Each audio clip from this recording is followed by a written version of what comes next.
This is Countdown to Tip-Off for Southeast of Saline basketball on KINA Sports. Coming up, you're going to get a full preview of area games, analysis on this matchup, and keys to a Trojan win. Now let's head to the gym for Countdown to Tip-Off right here on KINA.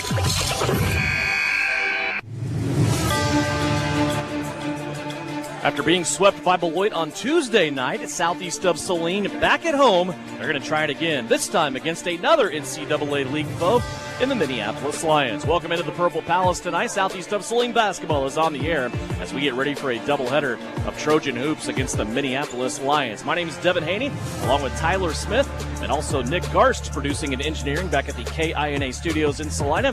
Brian Dennett providing live stream video. Free of charge tonight. You can view that at SalinaPost.com or at the Salina Post YouTube page, free of charge. And it's presented tonight by the Shelter Insurance Agency of Cale Sharp.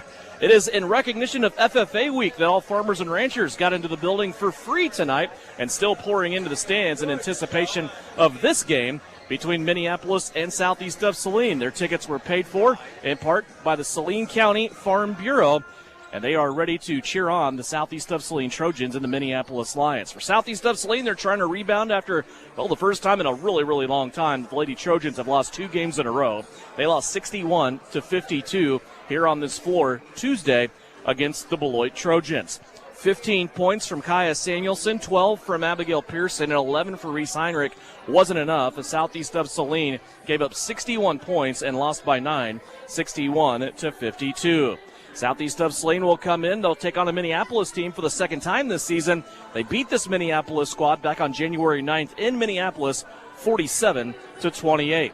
When we come back, we'll look more at this Minneapolis team and flash back to that game that happened on January 9th. We'll also have starting lineups for you. And the tip is we bring in Tyler Smith after the next break. We're getting ready for Southeast of Saline. Lady Trojan basketball. Here's a 3-minute timeout as we get started. Countdown to Tip-Off is brought to you by L&L Advisors right here on KINA. Life is loud, chaotic, hilarious, and occasionally peaceful. Your life fits you, so why settle for life insurance that fits someone else? At Shelter Insurance, our local agents help you design a personal protection plan backed by award-winning customer service. We're your shield. We're your shelter. Shelter Life Insurance Company, Columbia, Missouri.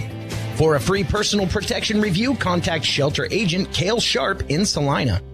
At AJ Honey Farms, the honey is just the beginning. From raw honey and wax melts to happy bee balm and beekeeping gear, they've got everything buzzing with local flavor. Whether you're soothing a sore throat, starting your own hive, or gifting something sweet to a loved one, AJ Honey Farms brings the bees and the kind of sweetness only they can bottle. This is Alan from AJ Honey Farms right here at 901 North 9th Street in Salina, Kansas. We truly appreciate your continued support and thank you for choosing local. APAC Kansas Incorporated has been building the heartland from the ground up for over a century. From the supply of aggregate materials, hot mix asphalt, and concrete to the construction of roads and bridges, we do it all. You've seen our trucks, and now we want to hire you. APAC in Salina is growing, and we are hiring for all positions. From truck drivers to mechanics, general laborers, and construction, APAC has your next career. For more details, visit the job links page at salinapost.com. Great pay and benefits. APAC is an equal opportunity employer. Hi, this is Angela Gephardt from the Bank of Tuscan, and I'm still cheering on SES Trojans. Just like a great basketball team, we're here to assist, pass, and score big with you with our lineup of winning banking products. Whether you're looking to save with our traditional high-yield savings account, earn with Kasasa-free checkings, or secure your future with competitive loan options, we've got the tools to help you slam dunk your financial goals. Stop by one of our branches or visit Bank of Tuscan to learn more. The Bank of Tuscan, member FDIC. At Maury Clinic Sports Medicine, we are available when you need us most. I'm Dr. Andrew Westbrook, and I am the sports medicine physician at Maury Clinic. I see patients of all ages and help them come back stronger than ever. From broken bones to joint pain, my team and I are committed to help you do more. For those with sports injuries, come see us at our sports medicine walk-in clinic Monday and Thursday mornings from 8 to 9 a.m. Prevent, recover, and strengthen so you can perform your best. Maury Clinic Sports Medicine. Make your move with confidence. Can-Equip's annual twine and net wrap sales event is on now. Save with preseason pricing on genuine C&H twine for round balers and square balers, small or large. Choose from a variety of proven net wrap like Armor Net, Legacy, Bale Keeper, American Net, and Varsity Net. Maximum length and maximum strength for the performance you expect. See your parts professional for select rebates and ordering at Can-Equip in Solomon. This is Trojan Basketball on KINA. Welcome back into Southeast of Saline High School, about 4 minutes away from starters in the tip. Southeast of Saline against Minneapolis. Tyler Smith comes in now, and boy, Tyler, a really long time since Southeast on the girls' side has lost back-to-back games. That has now happened with back-to-back losses to Sacred Heart and also to Beloit. Now you come in and you're looking at your last 3 games, right? Of course, you have Minneapolis here at home tonight. You return home on Tuesday for a rematch against Ellsworth, and then a week from tonight, next Friday, you go on the road to take on the Lions to round out the regular season. Let's first look at sub-state standings, because right now, as it has been since really the middle of January, it's a slippery slope right now. There are, a half a dozen teams with 5 or 6 losses. You can either do a lot to help yourself in the next 3 games, or you can do a lot to hurt yourself in the next 3 games. Yeah, without a doubt. And I think what we're all learning with the new sub-state format is you want to be in that top 4 so you can host. You want to host, and so you want to make sure you're in the top 4. And then you start looking ahead, and you see that Halstead hasn't lost a game. The defending state champs are still as strong as they were last year. So if you do the math, and if you're a March Madness fan, you watch a lot of the NCAA tournament, you understand a 1 versus 4 matchup isn't going to be great trying to get into a state tournament, so you want to try sticking at 2 and 3. But in my mind, it doesn't matter where you are. You just want to be playing your best basketball this time of the year. We just as you talked about, you're coming off 2 straight losses. Those are 2 straight losses against really, really good teams. I mean, Sacred Heart and a couple state rankings ranked number 1 in 2A. Beloit's in the top 10. They're extremely dangerous in 3A. You just want to play good basketball. I haven't seen bad basketball from Southeast Saline in those 2 losses. You just keep playing. Like, this happens when you play in a league like the NCAA. I mean, there are 4 teams that are fighting there's multiple teams in this league, but there's 4 teams that are fighting their way that think they can play in a state tournament. And, it's no different from Minneapolis. Minneapolis, a little bit of a down year, but any team coached by Brian Weatherman, he's going to have his girls ready to play. So that's going to be an absolute blast. It's going to be fun to see where both teams are kind of where they are with their heads. Yeah, we have, I think, the utmost respect for Minneapolis, the way that they're coached, the way they've gone about their business throughout the year. They are going to be just kind of hindered a little bit tonight because their main presence inside and their leading scorer, Bailey Randall Hurt, not playing tonight. She's in street clothes on the bench, so they will have to go about this game without her. But Southeast of Saline, they really can't worry about what's going on the other side of half court right now, right? It's kind of all about what they're doing and their effort to get better and make sure they are correcting mistakes. Yes, and again, it goes back to, like, you can nitpick losses, right? You can always find things you didn't do well, but turnovers weren't an issue. Rebounding wasn't an issue. It just you weren't putting the ball in the bucket as many times as the team you're playing against, and that's how the losses happen. I think sometimes when you're a team that's not used to losing, it's easy to pinpoint things and try to get negative about it. I think that's something that Coach Shauna Smith hasn't talked about much. It's like, we just got to do a couple things better. It's nothing major, nothing big. Play your game. You're going to be fine. This is a great stretch, right? You've got 3 league teams, and then you get into the postseason, and you control what you get to do. If you win these games, I'm going to go out on a limb right now and guarantee a little Joe Namath guarantee you will host playoff game. You want to be in the top 4, let everything else settle, and then you get to work. We are pretty close here to starting lineups and the tip. We will take one more timeout. When we come back, we will go over those starters for you. We will also have the start of this one for Southeast of Saline and Minneapolis. It's coming up right here on KINA. When the time comes to honor a life, Hire Scott Mortuary in Salina is here with care, compassion, and guidance every step of the way. Celebrate memories, cherish family, and find comfort in tradition. Hire Scott Mortuary, celebrating life, embracing legacy. During the winter months, we all rack up a lot of miles, especially following the SES basketball and wrestling teams. Isaacson Truckline is a proud supporter of the Southeast Trojans and wants to remind everyone to be safe on the roads this season. For local and long-haul service of freight and livestock, call Isaacson Truckline. Knopf Auto and Truck Accessories. Everything to bling out your ride in one place, including top-quality lift kits, wheels and tires, bumpers, Jeep accessories, fender flares, bed covers, bed liners, step bars, even custom painting. Knopf Auto is the and soil dealer and has many synthetics and filters in stock. Visit Knopf Auto on Facebook for specials, great ideas, and let them make your truck stick out in a crowd. Knopf Auto and Truck Accessories, supporting the Southeast of Saline Trojans. Mary Maids in Salina offers house cleaning services you can see and feel. Your home is more than just a house. It's where memories are made and moments are cherished. Though life can be complicated, house cleaning shouldn't be. Mary Maids strives to take the stress out of your day so you can live your life your way. With more than 40 years experience and an advanced time-tested cleaning process, they can help you reclaim time with your loved ones. Find Mary Maids on Facebook or check out their website at marymaids.com. It's natural to think that insurance is complicated, but at Farmers Agency, we know a thing or two about helping to make it easier by explaining your available coverage options. And with over 25 years of experience in insurance, we can help you through the process step by step. Call Kniper Agency at 825-8419 to learn more today. Underwritten by Farmers Truck Fire Insurance Exchanges and Affiliates. Products not available in every state. We are farmers. Bum, ba-dum, bum, bum. Are you looking for a local brokerage firm to help you with your Medicare, life insurance, and annuities? L&L Advisors is the #1 local Medicare supplement and insurance specialist. Medicare can be confusing. Let the experts at L&L Advisors help make sense of it. Stop by one of 3 locations in Salina or McPherson and speak to an agent about the needs of your family. L&L Advisors, main office at 717 Roach right off Crawford and in the Central Mall Salina and downtown McPherson. Based on honesty and trust, contact L&L Advisors today. You're listening to Southeast of Saline Hoops on KINA. Time now for the starting lineups as we get ready here for Minneapolis and Southeast of Saline. First for the Lady Lions, they come 8 and 9. Under the direction of Brian Weatherman, they will start Miley McClure, a 5'5" junior, 3.5 points a game, also 3 rebounds and 2 assists. Also Riley Robinson, a 5'9" junior, 10 points, 4 rebounds a game. Addison Abel, a 5'7" senior, 4.5 points, 2 rebounds a game. Atlee Smith, a 5'7" senior, 2 rebounds, 2 points a game. And Sierra Cosart, a 5'8" sophomore, 4 points, 4 rebounds, and 2.5 assists per game. She leads the team in assists. For Shauna Smith, assisted by Steve Reedy, Kylie Holmes. Shauna Smith assisted by Steve Reedy and Kylie Holmes. It's Reese Heinrich and Kaya Samuelson in the backcourt.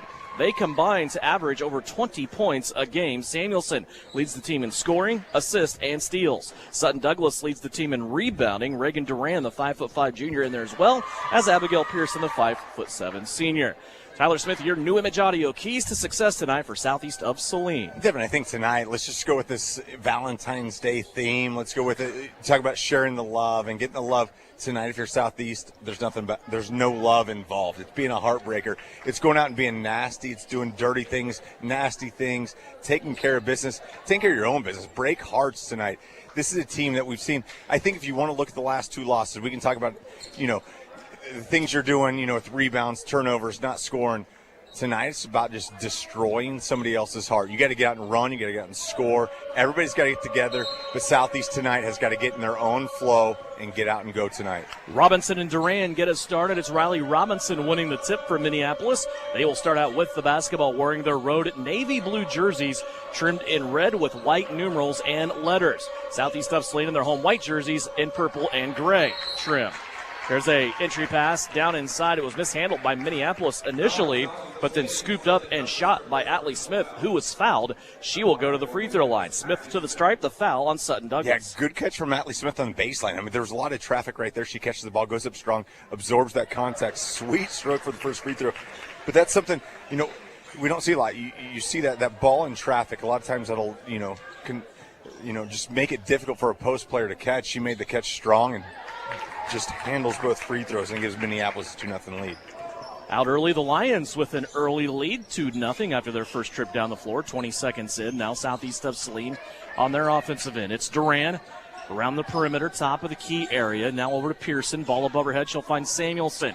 Open from 3. That's going to be an air ball. Pearson giving chase, but she is already out of bounds on the baseline, and it will go back over to Minneapolis. Okay, bad miss from Kaya right there. Like the flow. However, you get into your press right now, and this is where you're going to be really successful tonight for Southeast. There's a ball cross court, nearly tipped and intercepted by Duran. Now Minneapolis back the other way here, settling in on offense. They go inside once again to Allie Smith. Now they kick it back out to Sierra Kosar. Now Robinson, middle of the floor. She wants to drive, left-handed, takes Pearson off the bounce, and she will get to the rack and be fouled as well. So Riley Robinson will go to the free throw line and shoot 2, and it's another foul on Sutton Douglas. The senior now has picked up 2 fouls right out of the gate for Southeast. Yeah, and that's tough against Sutton. I mean, definitely a foul. You got to get out there and you got to make sure. Understand you've already got a foul with 30 seconds played in the game. You got to make sure you're not committing that second foul. Sutton's tagged for a second foul with less than a minute now played in the game. That is one of those classic situations for Sutton Douglas. Is that foul was not her fault, her responsibility, right? Yeah, without a doubt. She's expecting that help side to come. The help side didn't come. She did her best to fin it off, but you see another free throw made. 4-0 Minneapolis. Minneapolis is 100%, 4 of 4 from the free throw line and 2 trips down the court. And now Reese Heinrich gets into the heart of that Minneapolis defense. She is fouled now, and this foul will be on the floor, and it will go against Atlee Smith, who coincidentally also wears 22, along with Sutton Douglas for Southeast. So we've got 3 fouls so far called, all on number 22. Look at that. Look at you just using numbers like beautiful mind. Here's Kaya Samuelson inside. She is going to be sandwiched and knocked to the court, and they're going to say traveling on Kaya. Not a lot of argument there, not a lot of distaste on her face about that call. She is going now to play defense after the first turnover of the night, and it belongs to Southeast of Saline, but now Minneapolis gives it right back. The full court pressure produces a miscue from the Lions. Samuelson, left-handed side. She's being ridden to the baseline with a forearm, that time from defender Miley McClure. We'll see where the foul comes from. Might have been later on in the shot. No, it's not. They're going to say McClure got her with the shove, pushing her towards the baseline, and Samuelson will go to the free throw line. Yeah, I like that from Kaya. Just goes baseline. She sees that she has the opportunity. Anytime you get Kaya is dangerous from 20 feet in, but she gets herself 10 feet away on the baseline as she hits the first free throw. But she's athletic enough to go up, drawing the contact's huge. As the sophomore progresses and understands this, you go up for that. You draw the foul. You get yourself to the free throw line. It's a win-win for Southeast as she buries both free throws. Both free throws good, as you said. Free throws were an adventure for Southeast of Saline. Up until about the last 3 games, they've been really good from the free throw line, including 8 of 9 from the free throw line Tuesday in the loss to Beloit. 4-2. Minneapolis leading by a couple of possessions. We have no field goals yet, just free throws on both ends of the floor. Here's a rebound by Heinrich, as a driving Sierra Kosar got buried too far underneath the bucket. Now to Samuelson. She tries that same baseline once again. Now kicks it out to Pearson. She'll swing it right to Duran. Reagan now in triple threat position. She'll take a dribble back towards the middle of the floor and then throw it away. She was looking, I believe, for Heinrich, who already vacated the spot, and the turnover for Southeast is their second. Yeah, and you're seeing a big emphasis. We talked about this the last couple of games. A big emphasis on the backdoor cut, giving that ball, to somebody driving to the basket, with that backdoor cut right there. Just not on the same page. See a turnover from Southeast. But you got to know, if that ball's there, if you give that pass there, you give it to the perimeter and let somebody else run that back door. We're not on the same page for Southeast. Here's a three-point attempt up by Kosar. That's no good. Rebound again for Southeast of Saline. Up the floor, Heinrich, Samuelson, hard to the cup on the left-hand side is good. Kaya Samuelson with the 2. Reese Heinrich with the assist. And now a steal by Duran pressing. Bounce pass to Pearson. Pearson with the hesitation. And she is fouled, knocked to the floor. Yeah, and that's exactly, first of all, going to offense on that transition right there. That's what Samuelson can do. She can get the bucket up when it's kind of, off kilter, when things aren't scripted, and all of a sudden defensively, you see Duran almost lay out, almost dive, just controls the basketball, pass, gets Pearson an opportunity at the free throw line. Miley McClure now has picked up her second foul for Minneapolis, and to the bench goes Brian Weatherman. McKenna Warlock comes into the game, along with Addison Daring. Also, Haley Nichols into the contest.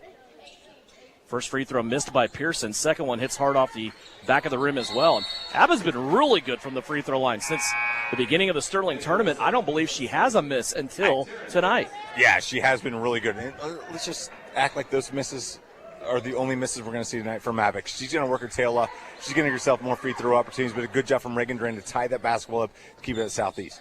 Knopf into the game along with Taryn Getz. They play a little inside-outside. Taryn's three halfway down comes out, and then a foul on the rebound will be whistled against Southeast of Saline. I believe this will be Taryn Getz' first foul, and Southeast of Saline will set up that full-court press once again. Yes, and again, anytime you can start Minneapolis on the baseline and get your press set up, you're relying on your athletes. When I say athletes, I mean you got Duran, you got Samuelson, you've got players just flying around. They understand the structure. They're not just great athletes, but they understand the structure and how they need to work this press. Here's a ball that is knocked out of bounds by Samuelson. Boy, Minneapolis taking their chances here with a lot of cross-court passes. They get it in again here after Samuelson knocked that one out of bounds. Southeast of Saline retreats now on the press, falling back half court in a man-to-man defense. 4-4 is our score. The only field goal belongs to Southeast of Saline until a three-pointer that goes in for Addison Deering, her first bucket of the night. Yeah, double screen for Deering right there. Samuelson couldn't fight through it. Wide open shot for Deering. It's one thing to X and O a wide open shot. It's another thing to hear it or to hit it. So great job from Coach Weatherman and Deering to hit that shot.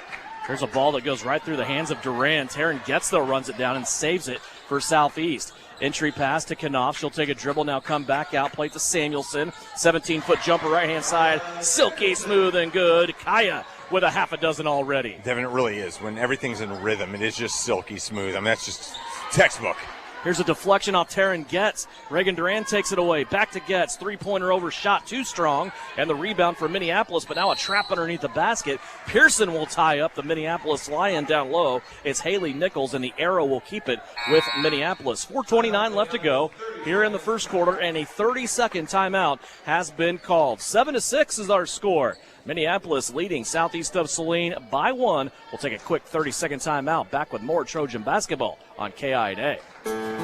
Frisbee Construction is a service organization for the commercial grain industry dedicated to giving you the best in planning, the best in quality, and the best of workmanship and overall the best value for your dollar since 1949. Frisbee Construction specializes in new construction as well as remodel and repair of grain handling facilities throughout the Midwest. Frisbee Construction Company in Gypsum has emergency crews available as needed. For more information, go to frisbeeinc.com.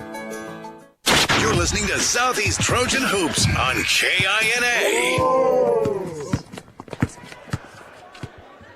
7-6, Minneapolis leads it by one. 4.5 minutes left to go here in the opening quarter. Devin Haney, Tyler Smith here at Southeast of Saline. Here is a ball that is knocked free. Taryn Getz got it free. Now Pearson scoops it up and puts it in. Abigail Pearson with her first basket of the night gives Southeast their first lead. It's 8-7, and now a traveling violation will be whistled against Minneapolis. Yeah, the defense is starting to swarm, right? You know, we talk about how impressive this defense is and how much, if you can just set it up, you have to set it up by scoring. Looks like we have a technical or a bench warning. Right there on Weatherman. Let's see. Bench warning for Minneapolis. But you get this defense set up. It doesn't matter how it happens. After a bucket, anytime you get the other team on the baseline, this is when the Southeast defense can be really, really difficult to handle. Duran into Pearson. Abba will float to the right-hand side. Now she's one-on-one with Robinson. She'll peel it back out now, bring it to the left. Heinrich back into the game, has the ball.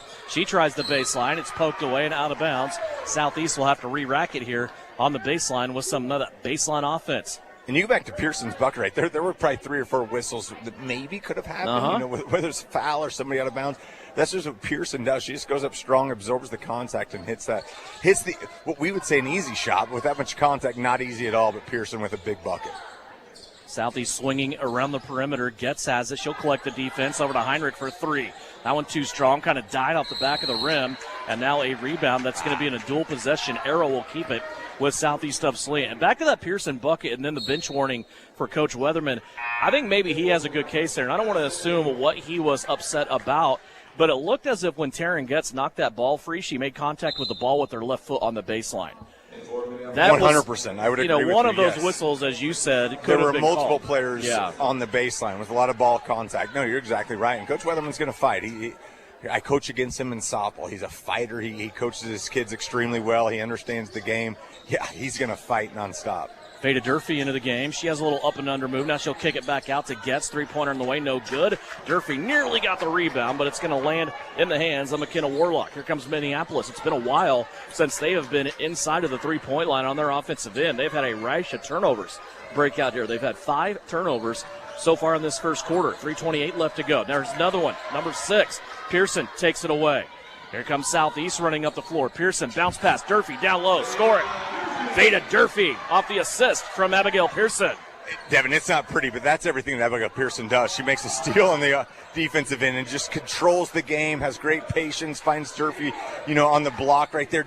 She was in control that entire possession. Great job from Abigail Pearson. After trailing by 4, Southeast leads it by 3. Inside, Robinson springs free. Beautiful pass, finds her, but she can't make the shot. And now a ball that is off the leg of Kaya Samuelson. But wait, there's a foul on Minneapolis, and it will be their 4th team foul. Riley Robinson will collect her first. And you're seeing this team without Bailey Randall Hurt. I mean, Randall Hurt's one of the premier players in the state, and without her, it's difficult for Minneapolis. I mean, she can do so many things inside. We've seen her, when things got difficult against Southeast in the first game, she'd just bring the ball up. She kind of controlled things. Without Randall Hurt, Minneapolis they're playing really well right now. They're keeping things intact, but you just wonder how many times they can handle this punch. Backdoor cut, Pearson, Heinrich, Reese lays it in for her first basket of the day. Here's a tip now. Samuelson takes it away. She'll play it back to Heinrich. Now Heinrich looking to the middle. There's Durfee. Down the opposite corner to Getz. Taryn goes between her legs with the dribble. Now looking back to the middle of the floor. Guarded closely there. Skip pass to Pearson. Abba, quick trigger 3. No good. Rebound collected by Minneapolis. Here come the Lady Lions back the other way. And a traveling violation.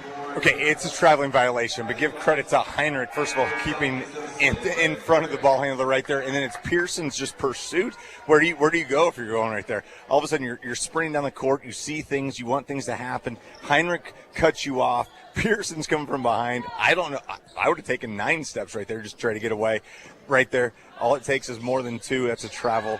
It's a good job from the Southeast defense. Haley Parks into the game for Minneapolis. Here's Pearson, top of the circle 3. That's no good. Fight for the rebound. It is Parks in the middle of that scrum with Veda Durfee, and another arrow check at the table will give it to Minneapolis. And Devin, anytime that if you get an offensive rebound or you can tie the basketball up, that's a win for the offense, right? Obviously, you want to make the shot, but if you're fighting hard enough to either get the offensive rebound or tie it up, that's a win offensively. Minneapolis did a good job with the press, but then they tried one of those cross-court passes again, and Veda Durfee there to take it away for Southeast of Saline. Devin, love this. Oh, we'll just talk here in a second. Okay, we'll talk right here. If this turnover from Heinrich trying to go baseline to Duran. So the freshman Reagan Duran, great defensive play. She's in the right spot. What she needs to progress and do is she's got to go. She's athletic enough. She's a good enough ball handler. She's got to just run that transition game, not look to give it up. She's got to have that confidence in herself. Just go. Here's a ball now poked out from behind. Samuelson. Kaya will take custody of said basketball. Here comes Kaya back the other way, leading by 5. Crossover into the paint. She'll kick it out. Reagan Duran for 3. Off the heel, no good, and a rebound taken in by Riley Robinson for Minneapolis. Robinson carrying the ball across the timeline. Now kicks it to the right-hand side. Parks, and Haley Parks gets a 3-pointer. Her first basket. And it's a 30-second timeout for Southeast of Saline. 1:15 left to go here in an eventful first quarter to play. Southeast of Saline leads at 12-9 as we step away. It's a 30-second timeout here on KINA. Life is loud, chaotic, hilarious, and occasionally peaceful. Your life fits you, so why settle for life insurance that fits someone else? At Shelter Insurance, our local agents help you design a personal protection plan backed by award-winning customer service. We're your shield. We're your shelter. Shelter Life Insurance Company, Columbia, Missouri. For a free personal protection review, contact Shelter Agent Cale Sharp in Salina. You're listening to Southeast of Saline basketball on KINA. Back here at Southeast of Saline, 12-9 is our score. That last shot by Haley Parks, I said it was a 3. They've actually counted that as a 2-pointer. Here's Samuelson. That is definitely a 3, but off the front lip, no good. A rebound taken in by Haley Parks. She's made an impression on this game here early on. Now Heinrich comes in, takes it away, one-on-one. Reese all the way to the cup, will score. Reese Heinrich with 4. And that's a heartbreaker right there from Reese. I mean, she does that. Like, they're so, right there, steal. It's the defense is starting to ramp up for Southeast. Veda Durfee active in that safety spot, making Mitch Gebhardt proud, gets another steal. Yes. She ends up with it down low off the back and forth with Reese Heinrich, and a foul will be called into the back of Veda Durfee, and the freshman now will go to the free throw line. Okay. If you're going to press, that is the key spot, right? It is that on an island defender back by herself. 100%. And then all of a sudden that ball goes to Heinrich, but it's what Durfee did. She created a big body down low. She didn't just give a hand up. She creates a big body, misses the first free throw right there. Again, I hope we don't have to talk about free throws again because that was a bugaboo while Southeast had a little bit of success. Actually shot the free throws well in their last, 2 games. But Durfee just exposes a big body. She's strong down there and, gets the foul called on Kosar. Veda goes 1 of 2 after missing the first. She got the second, 3 points early for the freshman. Here's another ball nearly taken away by Samuelson. Now it's going to be batted out of bounds by Pearson, and it goes out of bounds on the sideline and will stay with Minneapolis. 29 seconds left to go here in the opening quarter. Shot clock is off. Charlotte Knopf will check into the game for Veda Durfee. And I love the surge from Durfee, right? So now we've seen Douglas, Durfee, and Knopf in this kind of 5 role, and they all provide so many different things. There's so many different things they can do right there. You see a turnover from Minneapolis because of Knopf's positioning. I mean, we can get into all their strengths right there, but Knopf just knows where she needs to be, the angles. That created that turnover right there from Minneapolis. A great job from Charlotte Knopf. Southeast can have the last say here offensively to round out the first quarter. They lead it 15-9. Pearson with a sweep over, crossing over, goes left to right, now comes back left to Heinrich. Now to Reagan Duran on the left wing. Clock down to 5. Now Heinrich will take the 3. That is going to be overshot and no good, and we're at the end of the first quarter. 15-9 is our score. Southeast of Saline has the biggest lead of the first quarter. Here at the quarter break, Southeast of Saline Lady Trojan basketball leading by 6 here on KINA. Also live stream video free of charge on Salina Post. It's brought to you tonight by the Shelter Insurance Agency of Cale Sharp.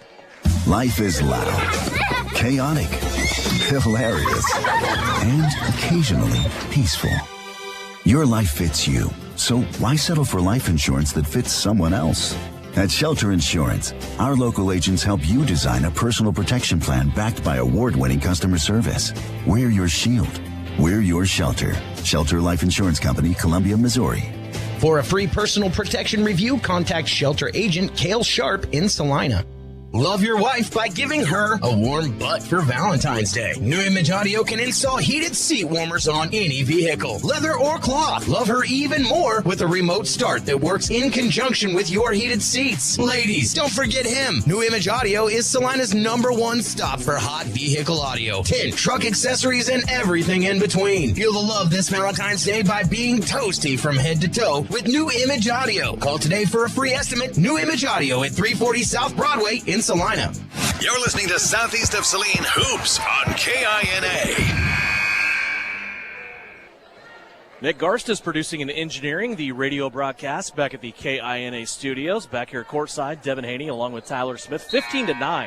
Southeast of Saline leading Minneapolis, and Southeast of Saline's defense right now carrying the Lady Trojans, Tyler. They forced Minneapolis into 11 first quarter turnovers. It's definitely a strength, but I think also you got to see them getting some half-court stuff and start working that. I mean, that's one of the weaknesses, we saw with Beloit and Sacred Heart, the last 2 games, really good defenses. You haven't seen a lot of good half-court offense, so at some point you can keep relying on this. See right there, a nice dish to Sutton who misses it, but you got to get that half-court offense rolling. Samuelson dumped it off to Douglas. She missed it, but then Samuelson got the rebound, went to Heinrich. Heinrich went right back and gave it to Douglas, and Sutton scores this time. So the 2 sophomore guards being bullish on their senior scoring inside as the scoreboard goes out on one end here in the gym. Sorry, we'll keep our own score. There's a foul now on Southeast. First one of the quarter. It will belong to Abigail Pearson. Yeah, here's what I love about Duran. When you look at Duran on that press break right there, she goes wrong side. She goes under. She should have gone over top, but she's still so athletic, and just the intensity that she plays with. She's able to still make it a difficult pass into Pearson. And the person Pearson was guarding looks like a double dribble that was missed right there. You're going to see a buck from Minneapolis, but the intensity is always there from Reagan Duran. Haley Nichols scores her first basket of the game. 17-11 now, back to a 2-possession game. Southeast of Saline leading by 6 as we approach the 7-minute mark of the second quarter. Pearson starting to roll to the left-hand side. She'll play it to Heinrich. Now high post in the keyhole to Douglas. Douglas had it for one dribble. Now back to Pearson. Now to Sutton down low. Tries to get to the baseline. Now plays it out in the far corner to Heinrich. Reese is going to drive and score. Reese off the backboard. Used the glass, and she is also fouled. She will go to the line for a chance at a three-point play. And Devin, it's that baseline pass. We've seen this baseline pass to that baseline, perimeter player right there. It's just that little ball fake. It wasn't a great ball fake, but Reese is so quick that she's able to just to get a little bit. She's able to get that quick first step. She drives the bucket, absorbs the contact, gets herself to the free throw line. Free throw was up, missed it though, and did not complete the three-point play. A foul, by the way, for Minneapolis, the first on Sierra Kosar for the Lions. 6:40 left to go, second quarter, 19-11. Southeast leading by 8. It's been their biggest lead of the game thus far. Minneapolis led at 4-0 to start the contest. So far, Southeast of Saline defensively has only given up 3 field goals. And now here's a rebounding foul against Minneapolis. It'll be whistled against Riley Robinson, her second.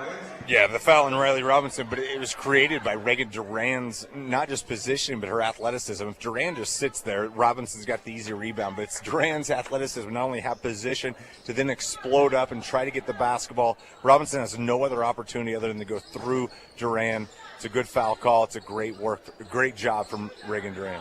Samuelson up top, center of the floor, goes to Heinrich. Heinrich with a quick touch pass inside to Pearson. Now to Duran. She floats right, comes back left to Pearson. Right now, Southeast of Saline really giving this Minneapolis man-to-man defense a workout. 6 minutes left to go in the second quarter. Southeast being patient. Shot clock down to 5.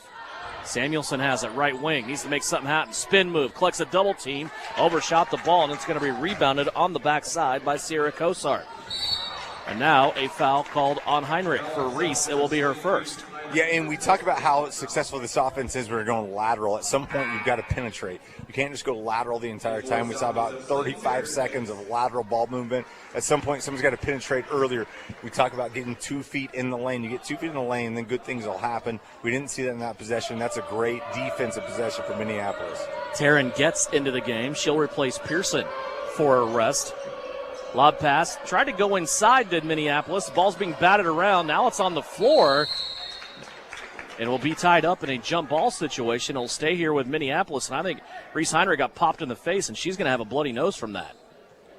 She went in, tried to get that ball up off the floor, and the Minneapolis player turned over and, for lack of a better term, backhanded her across the face. Yeah, and everything was clean right there, and not surprising that's Heinrich around the basketball. Gets a shot to the nose, but also not surprising. First player off the bench that's going in. We talk about this all the time. When we see Southeast successful, you got to have either Pearson or Heinrich in the game. I mean, they're both ball handlers. They're quarterbacks. They can do so many different things. So immediately, we just talked about how Pearson came out of the game, but the rest was short-lived. As soon as Heinrich comes out, Pearson's going right back in. 19-11 our score. Brief stoppage in play here. Gives us a chance to remind you, Southeast of Saline basketball brought to you by Kansas Bankers Technologies and Technical Consulting. Your security system in banking technology. Helping us always get connected to you, bringing you not only the radio broadcast on KINA, but also live stream video on SalinaPost.com, presented tonight by the Shelter Insurance Agency of Cale Sharp. Also, Salina Fence Company and Messenger Total Promotions, always making sure the broadcast crew for Eagle Media and KINA is outfitted in the best at Messenger Total Promotion. Visit them in Salina on Santa Fe, downtown. Little housekeeping going on the court right now. Heinrich has left the court, went back to the locker room, but just trying to make sure everything's cleaned up here on the court so we can resume play. It's Minneapolis basketball. They will have it underneath their own basket. Southeast of Saline leads at 19-11. And Devin, I'll say this with the utmost respect, assistant coach Steve Reedy should not be the one out there with his eyesight trying to find blood on a court. I mean, I love the guy to death. He's my father-in-law. He's one of the greatest guys I know in the world, but he's out there looking for blood. Let's just get him off the court. Let's let him drop some X's and O's. So they're going to clear the court here and make sure that all the blood is cleaned up. So we have a little bit of a stall here in this game. 19-11 is our score.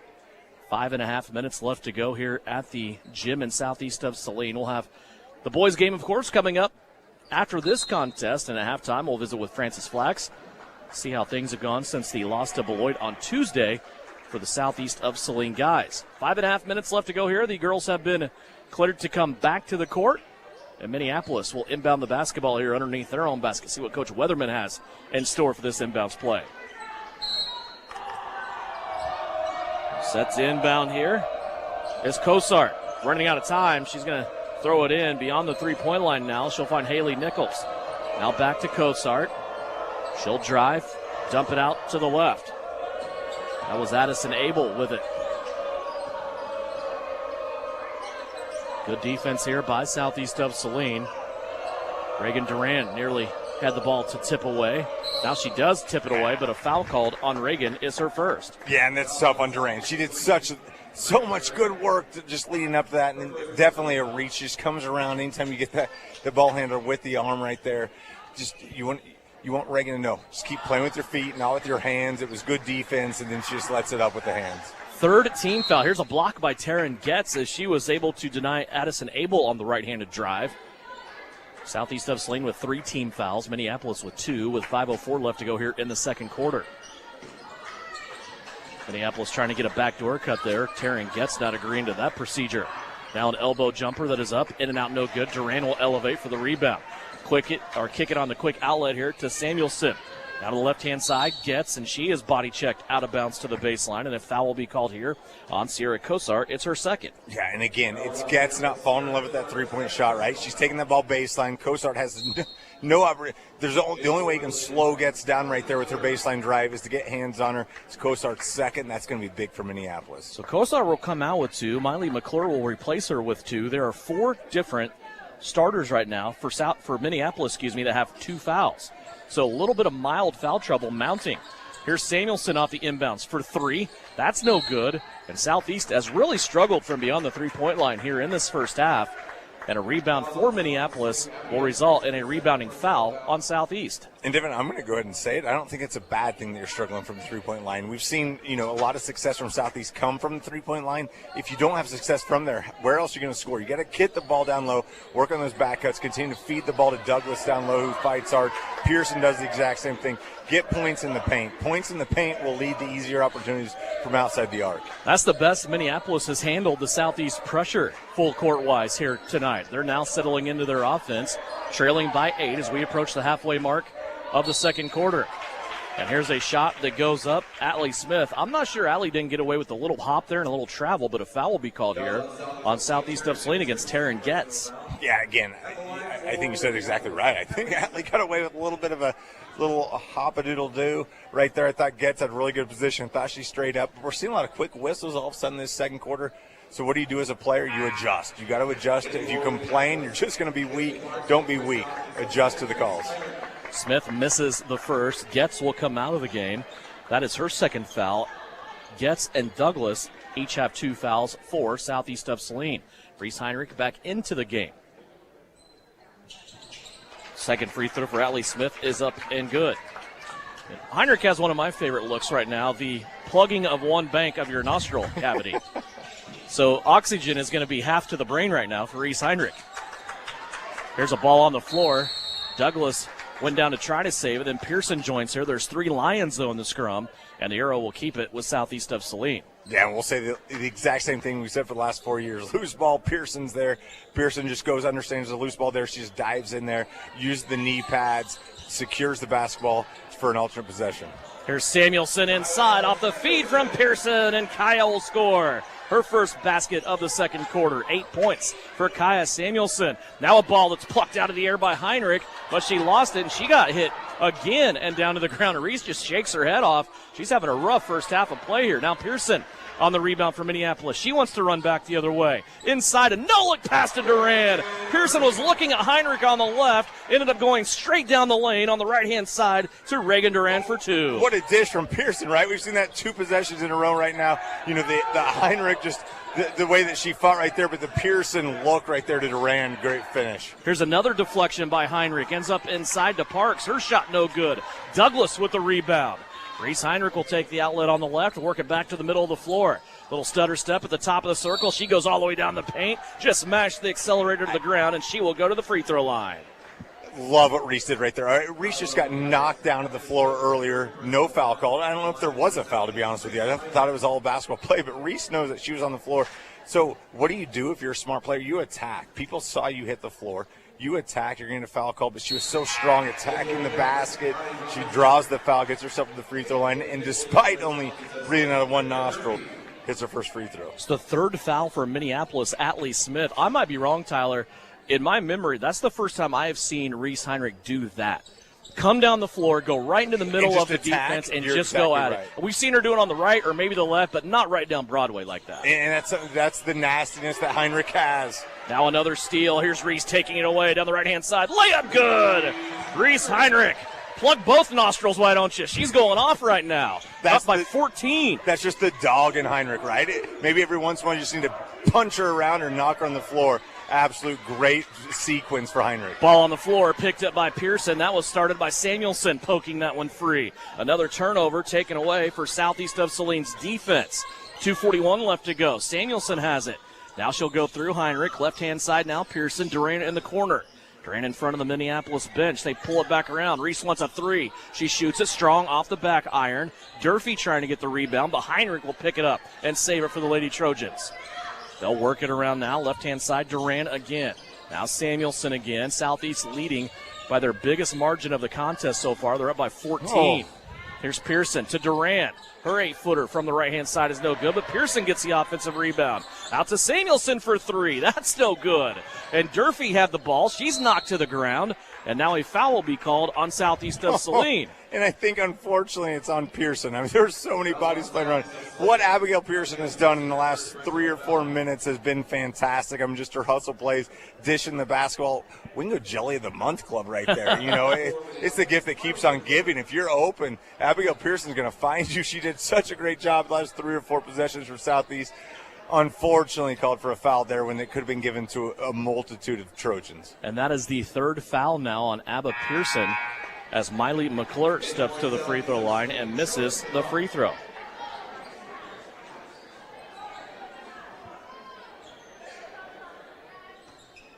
Yeah, it's tough on Pearson. Right there at times, there's just so much going on. I understand the officials have to blow a whistle somewhere. It's tough that Pearson got saddled for that. McClure missed the first, made the second. 2:03 left to go. And Southeast of Saline will get it back. 14-point lead was the biggest lead for Southeast. Now it's at a baker's dozen. They have Minneapolis doubled up here, 26-13. Under 2 minutes left to go in the second quarter. Samuelson has it.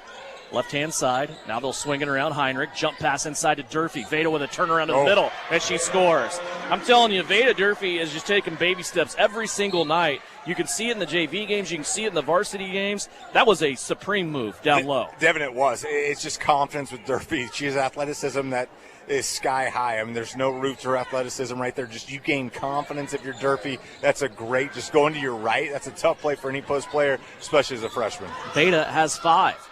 28-13 our score. Southeast leading.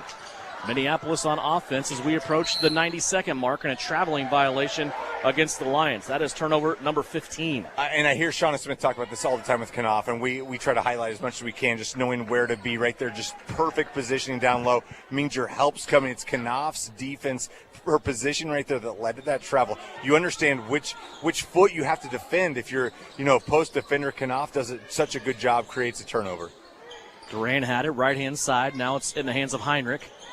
Now back to Reagan Durant. Little shot fake. She'll dump it off along the baseline to Heinrich. They're going to say Reese stepped out of bounds. She was dancing along the baseline with Sierra Cosart, and Reese put a toe on the baseline. That is just the 5th turnover for Southeast of Saline. And difficult to see with something hanging out of your nose. I mean, Reese goes to the left side. It's the left nostril. It looks like that had blood come out of it. She's got something up there. Looks like toilet paper. Maybe she didn't see that right there. But, yeah, just good defense. Minneapolis just drove her to the baseline. There was no more real estate to go. Reese turns the ball over. Here's a steal now by Samuelson. Kaya gets it back. She goes back inside to Durfee. Veda being swarmed by Lions ends up muscling the ball out to Charlotte Knopf. Now back into the hands of Kaya Samuelson. 1 minute left to go. Heinrich back into Knopf. Charlotte will kick it out to Durant.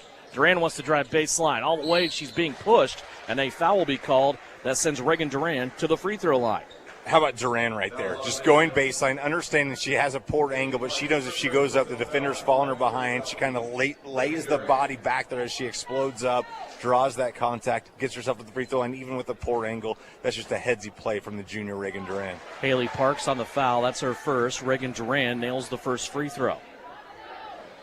But that's attack mode. That's what you love to see from Duran. She's super athletic. She can get to the bucket anytime she wants to. As she hits that second free throw, it's just great to see her attack.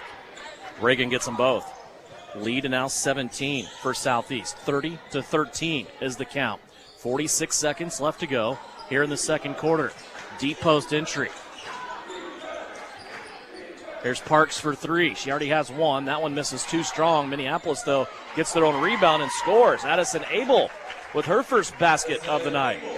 Yeah, good offensive rebound from Abel and just goes right back up. Doesn't put the ball to the floor, just keeps the ball above her head, goes up strong. Good finish from Miss Abel.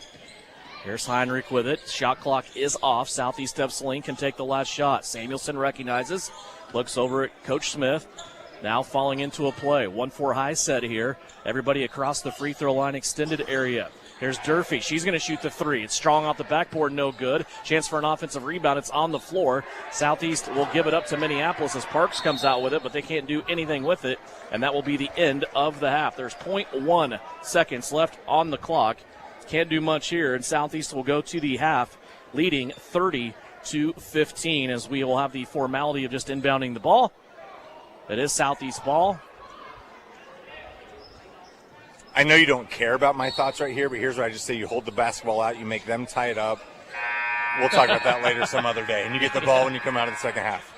30-15, our score here at halftime. Southeast of Saline doubling up Minneapolis. When we come back on the Knauf Auto and Truck Accessories halftime report, we will go over stats from the first half. We'll also check the area scoreboard and have a conversation with Southeast of Saline boys head coach Francis Flax. It's all coming up here at the break. 30-15, Lady Trojans lead it by 15 right here on KINA. Knauf Auto and Truck Accessories. Everything to bling out your ride in one place, including top quality lift kits, wheels and tires, bumpers, Jeep accessories, fender flares, bed covers, bed liners, step bars, even custom painting. Knauf Auto is the and soil dealer and has many synthetics and filters in stock. Visit Knauf Auto on Facebook for specials, great ideas, and let them make your truck stick out in a crowd. Knauf Auto and Truck Accessories, supporting the Southeast of Saline Trojans. And the second free throw is good. The Trojans have called timeout to make some important decisions. Hi, fans. It's Winnell Garrettson from Salina Homes. In every game, there are lots of options to make the right play. And in real estate, the plays can be challenging. Whether you're a first-time buyer, upsizing for the family, investing in rentals or commercial property, or selling land, I have the knowledge to help you win your real estate game. It's sure to be a slam dunk when I serve as your realtor. Buy or sell, call Winnell. This is the Trojan Halftime Report. Coming up, a first half recap. Shot at the horn! Stats, interviews, and a look at other area games. Now, let's get back to the gym for Trojan Halftime on KINA. 30-15 here at halftime. Back with the Knauf Auto and Truck Accessories halftime report. Right now, leading scorer for Southeast of Saline, Reese Heinrich with 9 as we hit the locker room at halftime. Coach Flax getting ready to join us here in just a moment as we will talk Southeast of Saline guys basketball. As they came off of a loss Tuesday to the Beloit Trojans, they will take on Minneapolis here tonight as we will get ready for the rematch of that contest. Southeast of Saline took the first meeting in Minneapolis against the Lions. Coach Flax joining us now. And Coach, you get to take a loss here on your home floor, 53-39 to Beloit on Tuesday night. That Beloit team, I'm super impressed with them. Under first-year head coach Mikey Dahl, they are really figuring it out. They are improving throughout the season. Pretty good, but Coach Dahl's doing a good job with them. What do you think about your guys, though, and the job they did in this game on Tuesday? Well, I'll tell you, our game wasn't that bad with the exception that we couldn't figure out how to stop their post play. Yeah. You know, they started three bigs against us, and truthfully, we guarded them pretty well for quite a while. But we ran into something that's happened to us quite often this season. About the 3:50 mark of the second quarter, we couldn't hit a shot again. And it wasn't because they were that contested. They just weren't going in. I mean, I think we only made about 3 free throws in the last 3 minutes of the second quarter. So, but our floor game was okay. Yeah. Like I said, we couldn't stop a big man on the post. Yeah, Kane Sawyers in that second quarter hit a 3 right as the quarter began. It might have been on your first possession. And then, as you said, it seemed like forever and a day until you were able to get 3 free throws out of Gannon Jacobson towards the end of the quarter. And that was it. You were tied at the end of the first quarter. And as you mentioned, Brody Litton inside was really good. I know that he has proclaimed himself as a football player at the next level, but I think any basketball coach would give something up to have him on the floor. Well, he's a load, I'll tell you. Yeah. And, you're always a better coach the next day. I think the problem with switching up on him or double teaming him is they've got those shooters in the corner. And, so what are you going to do? You're going to let him try to bully his way to the basket, or are you going to let him catch it and throw it to the corner and let him hit a 3? So it was kind of we were just kind of in a no-win situation.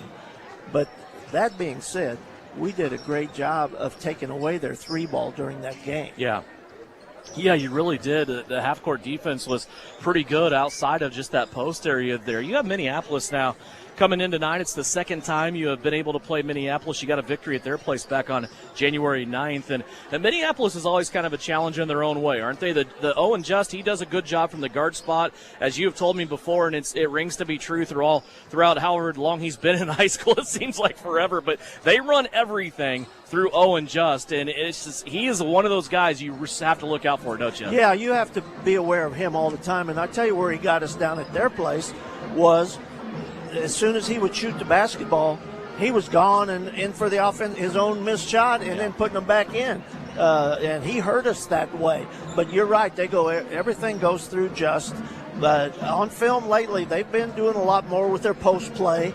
And so it's going to be a challenge. I mean, nothing's going to be easy for us. Yeah, they have an athletic presence inside with Kingston Darnay. And as you said, this Minneapolis team, they've been playing much better basketball as of late.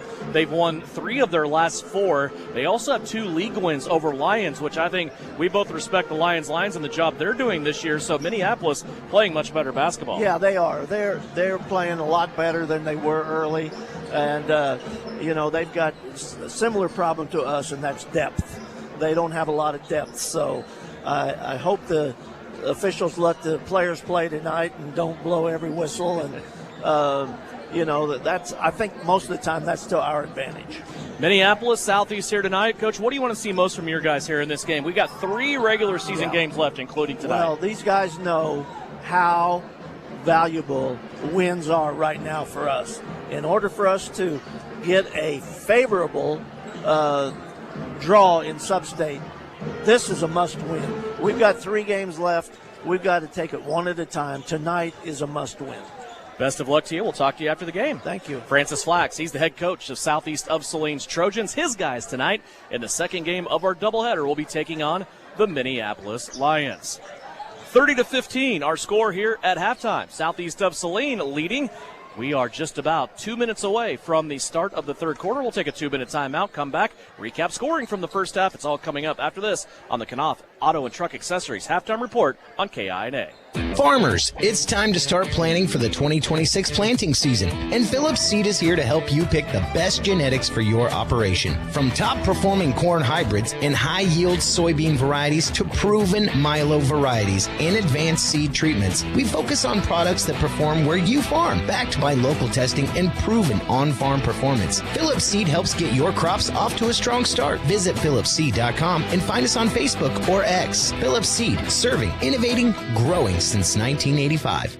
The recent storm could have done a real number on your roof, but how would you know? Is your home vulnerable to future damage? Call Bryson Flax at Ryan Roofing today. An in-person roof inspection is necessary to evaluate damage. Rely on Bryson to perform a free roof assessment. Inspect, assess, and resolve. Protect your home and make sure your insurance policy provides the coverage you deserve. Roofs, windows, siding, and gutters on your home or business. Call Bryson Flax at Ryan Roofing, always supporting the Southeast of Saline Trojans. It's that time of year again. Beautiful snow and ice. But if that's not what you want on your sidewalk or driveway, Sage's fast-acting snowplow ice melt with anti-tracking technology and liquefier is what you need. Safe on vegetation and works at sub-zero temperatures. Plus, it's the best ice melt out there. So this year, don't be caught off guard when the snow and ice starts falling. Call Sage Products at 309-1919 or visit us at sageselects.com. Whether on the field, court, or in the operating room, experience matters. A coach loves an experienced team just like a patient values an experienced doctor. Salina Ortho has ABOS board-certified physicians with over 40 years of orthopedic service. If you need help staying active or just want to discuss options regarding the newest techniques and services and specialties that Salina Ortho provides, see one of our trusted physicians or visit salinaortho.com. Salina Ortho, your voice, your choice, past, present, and future. You're listening to Southeast of Saline Hoops on KINA. Back here at halftime, 30-15 our score. Southeast of Saline leading, and they're being led right now by the sensational sophomore backcourt, Reese Heinrich and Kaya Samuelson. They have combined for 17, Reese having 9, Kaya with 8. Also 5 points for freshman Veda Durfee, 4 for Reagan Duran, 2 for Sutton Douglas, and 2 for Abba Pearson. Minneapolis, they're spreading their scoring out all over the place. 3 for Atlee Smith, 3 for Addison Deering. Also 2 all for Riley Robinson, Addison Abel, Haley Nichols, and Haley Parks. Southeast of Saline, 6 of 11 from the free throw line. Minneapolis, 6 out of 8. Southeast of Saline with 5 turnovers through the first 2 quarters. Minneapolis with 1 more turnover than what they have points. 16 turnovers, 15 points. Tyler, I think anytime you have that go on and you have a 15-point lead at halftime, your defense is doing what you expect out of it. Offense has been a little rough. Southeast still not shooting well from the floor, but they're doing enough defensively to get some easy buckets. Yeah, you're right. We still haven't seen the half-court offense get into the flow. We're seeing a lot of, lateral movement. We haven't seen a lot of penetration. But I think it's all about what Abigail Pearson's doing. We've seen she's doing those nasty things right. She's dishing the ball up. When you're talking about leading scorers, Abigail Pearson has 2. Abigail Pearson could have more if she wanted more, but she's distributing the basketball out, getting other people involved. Everything she's doing defensively, she's making things extremely difficult for Minneapolis. How do you defend, when you have somebody like Pearson that can score and also just distribute the basketball? Right now, she's that heartbreaker if we go back to our new image audio, thoughts of the game, like how you're going to be successful. She's just doing everything. Pearson will have to be careful and smart to start this quarter. She will be on the floor with 3 fouls to start the second half. Minneapolis with the basketball. Riley Robinson gets just inside of the free throw line, then dishes it off to McClure. A drive from McClure is blocked by Kaya Samuelson, and then off of Miley McClure and out of bounds. It will go back to Southeast of Saline, their first possession of the second half. 30-15, Lady Trojans leading. Bounce pass inside to Douglas. Sutton curls around, goes between a double team, missed it short off the rim, and the rebound comes down into the hands of Atlee Smith. Smith deals it off to the left-hand side, McClure. McClure lob pass inside to Robinson. Robinson took a big step through without dribbling, put a shot up that's no good, and the rebound for Pearson. And when you see Pearson just coming down the court, I love her eyes wide open like that. A pass is going to come from somewhere. She's always looking for somebody going back door right there. Just makes a nice, safe pass to get the offense going. Douglas at the top of the circle. Now she goes to Pearson. Back to Douglas on the give and go. Right, and Sutton rises up and scores. Sutton Douglas, her second bucket of the night. Pearson probably has a half a dozen assists. But right before that assist, it's Pearson guiding Douglas. And Douglas was going that way anyway, but it's just Pearson guiding the traffic, much like you see Patrick Mahomes just telling players where to go, pre-snap. It's exactly what Abba did right there. She just guides Douglas where to go. Nice pass, nice finish. Robinson inside, hard bounce, tried to score, missed it. Got a rebound on the backside and a putback that goes up from Sierra Kosar. That is also no good. Ball lands out of bounds and will stay here on the offensive end with Minneapolis, who will inbound underneath their own basket. Yeah, give Kosar a lot of credit right there. There are multiple Southeast defenders around her. Somehow she is not the last person to touch the basketball. You got to grab that basketball if you're Southeast. Smith inside, goes at Sutton Douglas, and Atlee Smith scores. 5 points for Atlee Smith. That is her first field goal. Up until that shot, she had 3 free throws to her credit. Yeah, and Smith right there does a lot of what Douglas does. She did the early work right there. Duran. I don't know why I'm getting Douglas and Duran mixed up tonight. That's on me. But Duran just catches the ball high, goes up and explodes for the bucket. That was a classic Reagan Duran shot, right? I mean, she just kind of out-jumped and out-athleticized everybody during that play. Now Heinrich will get a reach foul as she was escorting a Minneapolis ball handler across half court. That is the second foul for Reese Heinrich, who right now is Southeast of Saline's leading scorer. 34-17, Southeast leading as we are 2 minutes into the third period. Here's a three-pointer by Riley Robinson. That is up and good. That's her first field goal of the game.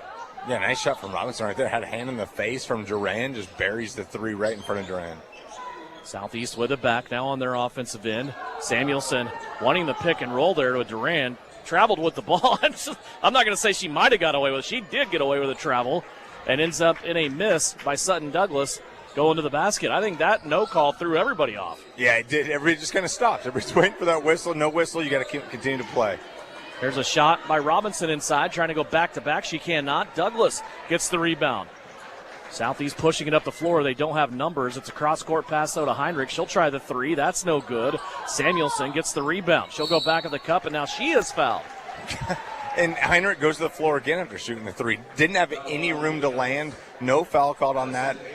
I'm going to say missed by the officials. However, Heinrich, after the offensive rebound, gets the basketball. She goes a lot of contact right there, gets herself to the free throw line for two. At the end of this one, if we can produce a heat map of where Reese Heinrich was not on the floor, there's not a lot of space where she hasn't touched the hardwood tonight. Not at all. And I think the more difficult games, like when Reese gets knocked around a lot, that's when she's at her best. I'm going to say this in the most positive way. Reese plays better when it's ugly. Like Reese likes things when they're not, X's and O's, not things going well as the free throws missed. She'll fight. She'll rise to the occasion. We're seeing her do that tonight. Samuelson 1 of 2 at the free throw line, missed the second. Minneapolis now has him. McKenna Warlock back into the game. Snagged the rebound. Here's a steal by Reagan Duran. Duran leading a 3-on-2 break. Now it's a 4-on-2 as Taryn Getz gets involved. Samuelson missed the layup, got her own rebound, but her and Getz both had it together, and they're going to call a traveling violation as 2 Southeast of Saline players had that rebound. And Devin, I think it's a great call. I thought right there he's getting ready to call a foul. I saw the fist go up from the official, and he's getting ready to call a foul on a Southeast player. It was just Heinrich and it was Samuelson and Getz trying to fight over that rebound. Here's another steal by Reagan Duran. And another one. She'll bring it back the other way. She is having a great defensive game. She'll throw it out on the long pass to Samuelson, now to Heinrich. Samuelson a reset, get the ball back from Reese. Three-pointer, you can count it. Kaya Samuelson on the back and forth with Reese Heinrich, hands the three. And give Heinrich the assist, but I wish she would have shot it the first time because we saw Duran with the great steal and the great left-handed pass. Another one from Duran. Reagan got that basketball, but then got hip-checked by Minneapolis. McKenna Warlock fell out of bounds, tried to save it, but she couldn't, and then ends up falling out on the baseline, and a timeout will be called. It's a full timeout. We'll take it as well. 4:23 left to go here in the third quarter. Southeast of Saline leads it by 18 on KINA. Are you ready to make a meaningful impact? Join our professional healthcare team at Salina Regional Health Center. We're seeking dedicated individuals who are eager to provide exceptional care to our community. Our growing organization offers competitive pay, comprehensive benefits, and opportunities for growth. We are committed to supporting you in your career. If you're ready to join a team that values compassion, teamwork, and outstanding patient care, apply at srhc.com. Great careers start here. Salina Regional Health Center. We take care of you so you can care for others. The Southeast of Saline School District has a long-standing reputation for excellence. This excellence in public education has been a source of great pride and one of the factors contributing to the quality of life in our community. The Southeast of Saline Education Foundation works in partnership with the USD 306 School District and the community that it serves to maximize student potential, thereby creating a lasting legacy, not only for our children, but for our community. The Southeast of Saline Education Foundation salutes the Trojan Sports Program. This is Trojan Basketball on KINA. Out of the timeout, McKenna Warlock driving down the right-hand side of the lane. Little hesitation play. She traveled with it and will turn the ball over. It goes back to Southeast of Saline. 20 turnovers for Minneapolis here in this game. And Devin, we've seen them from, in the half court. The defense hasn't stopped. Whether it's full court, half court, the defense has just been relentless tonight. And it's creating a lot of offensive opportunities. Here's Pearson driving. Scoop shot is good. Abigail Pearson knew she was getting fouled, took the contact, and then flipped the ball up from her waistline with two hands. It ends up going up and falling back through. I think every once in a while you deserve a play like that for Abigail Pearson, right? She's done everything tonight. She hasn't scored a lot, only 2 points before that. She gets herself to the free throw line. The basketball gods understand. And you can't make a play like that and then miss your free throw, right? You've got to complete that three-point play. 41-20, our score. Southeast of Saline in control of this one. Their defense tonight has been sensational. Offense starting to come around a little bit as they lead it by 21. There's a push-off now. Miley McClure and Reese Heinrich got into each other. Now Riley Robinson has it. She'll play it back to McKenna Warlock. Middle of the floor in three-point land. Here's a quick trigger three that's up no good by Addison During. And a rebound by Abba Pearson. Here comes Abigail, left-hand side to Samuelson. Now she'll bring it right to Heinrich. Heinrich with a ball fake. Tried to pass it across the paint to Pearson. Just too many Lions in the way. And the ball hit out of bounds. It will stay here with Southeast. Yeah, it looks like Coach Smith's trying to tell Heinrich, just get that ball to the baseline. Skip that thing underneath. Heinrich's got the arm to do it. She just wrapped that thing around, go to the baseline. You had a shooter there. Nevertheless, the ball sticks with Southeast. Charlotte Knopf back into the game. She will replace Pearson. Abba, good minutes with those 3 fouls. So she will come to the bench without 4 fouls. That's a big bonus there. Here's a back and forth on the inbounds. But Samuelson ends up pulling the trigger from 3. That's no good. But Reagan Duran, who else, gets the rebound. Now to Heinrich. Reese going middle of the paint to Knopf. She'll play it out to Getz. Taryn crossing over in traffic will score. That was a nasty move by Taryn Getz. Her first bucket of the night. Devin, when it's so nasty, she goes off her right foot. Yeah, we're so used to seeing players go off to their left foot at the right-handed shooter. She pivots. She stops on that left foot, goes back to that right foot step, goes off at the right hand. Great finish from the sophomore Getz. Steal by Heinrich. Here comes Reese all by herself all the way to the glass and scores. Reese Heinrich in double digits with 11. Yeah, and Getz right there. Heinrich right there just in the defense, gets it and just outruns everybody. She can do that all night. She's the fastest player on the court at all times. Good job from Heinrich. Minneapolis lost the ball out of bounds. Samuelson will watch it roll out of bounds on the sideline by the Minneapolis bench, and the Lady Trojans from Southeast will get it back, leading 45-20. Samuelson, Duran, Knopf, Heinrich, Getz on the floor right now for the Lady Trojans. 2.5 minutes left to play here in the third. Getz has it now to the right-hand side. Samuelson. Kaya finds Reagan Duran. Duran back and forth in the middle of the court. Now they end up going mid-post entry to Samuelson, who takes a lot of contact, missed the shot, but Duran is going to pick it up and put it back in. Reagan Duran is having a blistering third quarter. Well, it's just that confidence we can continue to see from Duran. I mean, she just does everything. We talked about her, the early season, woes, I would say, and Duran would tell you that. She's one that, didn't have a lot of success early on, but you're seeing her coming on with everything she does. She's an absolute leader for this team. Great job. She's not going to get a rebound right there. I'm sorry I'm cutting you off right there, but she just continued that block out. She does those dirty things right there. She didn't care about a stat. Right there, she could have grabbed the basketball and got the rebound. She didn't do so. Continued that block out. That's something right now, if I'm Coach Shauna Smith, I am highlighting that thing on Huddle, and I'm showing that on film. That's a great job from Reagan Duran. Yeah, Reagan, almost as if she knew she was outmanned there that time by a taller Riley Robinson, just went ahead and held her block out and put her out of bounds on the baseline. The ball went out on its own and back to Southeast of Saline, who leads at 47-20. Heinrich now to the right-hand side gets. Sutton Douglas is back into the game. Samuelson has the ball, now whips it left to Heinrich. Here's Douglas now. Airmails one over the top of Getz. Samuelson will run it down, and they will call backcourt violation here on Southeast of Saline. Yeah, I like that call. It looks like maybe the ball could have been touched. It could have been deflected as it goes out, but you're not going to see a lot of huff and puff with a 27-point lead. But yeah, that thing you just got to be able to secure the basketball. Here's where you can't give. You got to continue to work on your craft. Make sure you're making crisp passes, not making those over-the-head passes that are difficult to catch. You got to make sure you're playing well on both sides. Minneapolis trying to dribble from the left-hand side of the floor all the way over to the right-hand side of the floor, then continue onto the right-hand block of Sierra Cosart. She is fouled by Charlotte Knopf, and that is the first for Charlotte. Yeah, and that's where Knopf is going to struggle a bit just on the perimeter. I mean, she's really good down low. You get on the perimeter, you start going, side to side, commits the foul. Minneapolis has it as we approach the 1 minute mark here of the third. Deep post entry, Robinson. Charlotte Knopf blocks it and takes it away. Boy, she has been really good at that in the second half of the season here for Southeast of Saline. Oh, just understanding angles and positioning. Knopf got that because of her positioning before the ball was ever entered. Great job from Charlotte Knopf. Now we have an offensive foul called. Sutton Douglas dips her head in shame, knowing that she got busted with a moving screen violation there. Sutton has just picked up her third foul.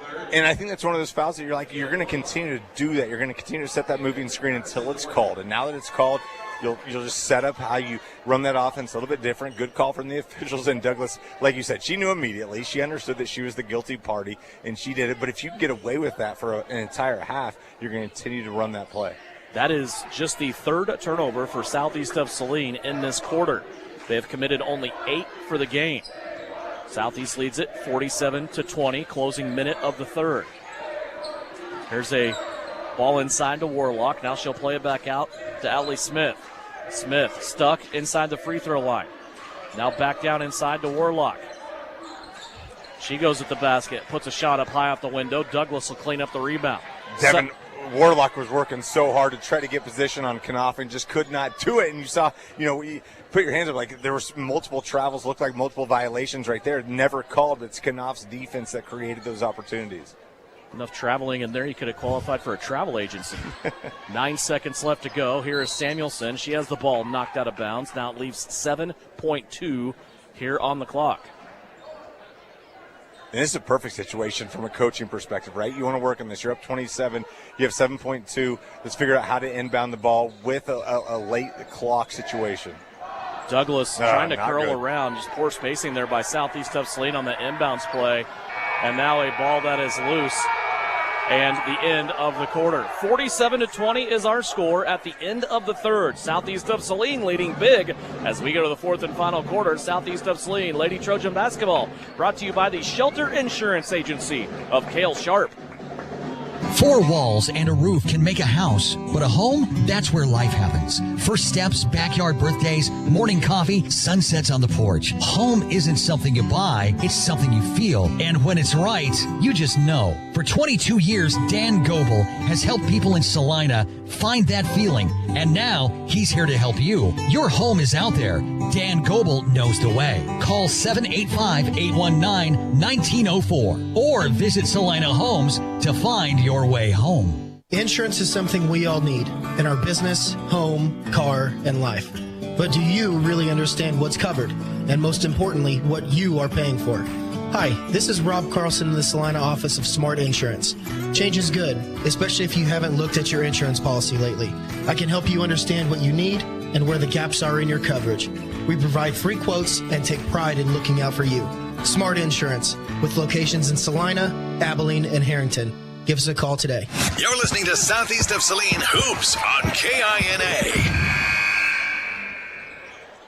Lady Trojans of Southeast of Saline will start the fourth quarter with the basketball in a 27-point lead. Here's a little pick and roll. Samuelson to Douglas down the left-hand side. Sutton Douglas now with a half a dozen. Yeah, just working that weave on the perimeter. All of a sudden, Douglas slips after that screen, slides in. Nice pass from Samuelson to Douglas. Good finish. Riley Robinson trying to score with the left hand. She does and collects the foul. Reagan Duran gambled for that steal, did not get it, and then in recovery committed the foul. It'll be a three-point play opportunity coming up for Riley Robinson. Yeah, you don't mind that at all right there from Duran, though. She all of a sudden got caught in a mismatch.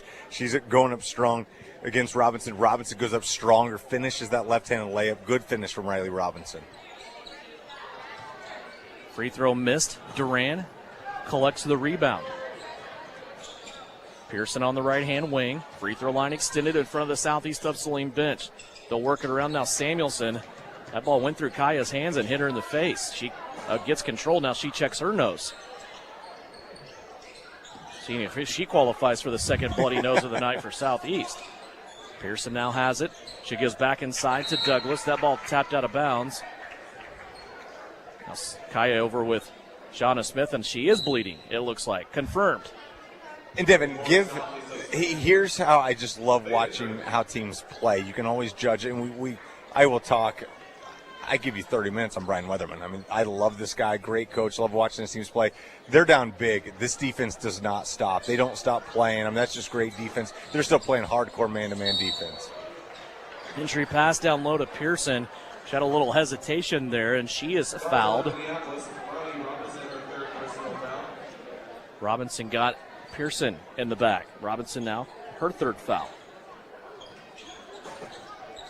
Veda Durfee came in for Kaya Samuelson, so she's out there now. Here's Duran on the drive, little hang, shoot, off the rim, off the window, and back through. Reagan Duran in double digits with 10.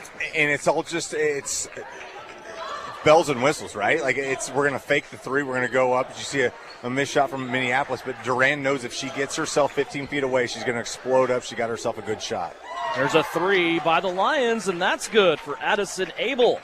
That's her second field goal. She has 5. Oh, mercy. What a pass right there. Heinrich to Durfee. It's the Durfee catch. Again, we talk about this all the time. You keep the basketball above your head. You're explosive. You're athletic like Durfee to catch that ball on the run and go up. That's big time from the freshman. Give the assist to Heinrich. Veda Durfee now with 7 points in the game. Here's a miss by Minneapolis. Pearson running back the other way. She gets to the right-hand side of the lane. Now she's going to bounce it out to Duran. Extra pass. Heinrich launches the three, and she drains it. Reese Heinrich, her first bucket of the fourth. She has 14. You just kind of felt by the way she caught the basketball, you get that basketball, and all of a sudden you've got the seams with you. Your hands are with the right way right there. She just strokes the three. She had everything in motion. The body was going the correct way. The feet were set. Good finish from Heinrich. Robinson throws a wild shot at the backboard. The rebound came back to her, but she was still standing out of bounds, and it will go the way of Southeast of Saline. Layla Lund checks in, along with Eliana Smith, as Southeast of Saline has established that 30-point gap, up 56-25. The clock will continue to run. It will go quickly, and I want to tell you right now, on video on Salina Post between games, we're going to break away from the KINA audio for the video presentation of the Shrine Bowl acceptance for Brody Chambers and his football season that he has just completed here at Southeast of Saline. So if you want to watch that and get the audio that is in the gymnasium for the Shrine Bowl acceptance ceremony for Brody Chambers, kick it on over to video on SalinaPost.com. Yeah, what a cool thing for Brody Chambers, everything he's done for the Southeast Saline football team. We can get into, I hope viewers understand that it's difficult to get two guys, right? You want to talk about Grady Gebhardt all you want, and is he deserving to be there? Heck yes, he is. So is Brody Chambers at some point. The Shrine Bowl does a great job just, recognizing so many players, but there are multiple players that you could recognize, and, this year it's Brody Chambers. 56-25, our score. And now a double dribble call. Eliana Smith defensively. They're shadowing Haley Nichols, and Nichols will create the turnover for Minneapolis. Well, then I love seeing that from Eliana Smith, right? That's a post player out there on the perimeter, just continue to be long and athletic and making sure she's playing tough defense creates that turnover. Southeast working through now on offense. Ball knocked out of bounds, and it will stay here with Southeast of Saline.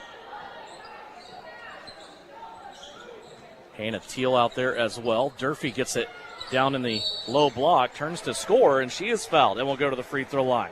So this will chew up some time here in this game. 3:49 and running on the clock as Veda Durfee steps to the free throw stripe. Yeah, very much an ill-advised pass right there from all-day Daly Brown to Durfee.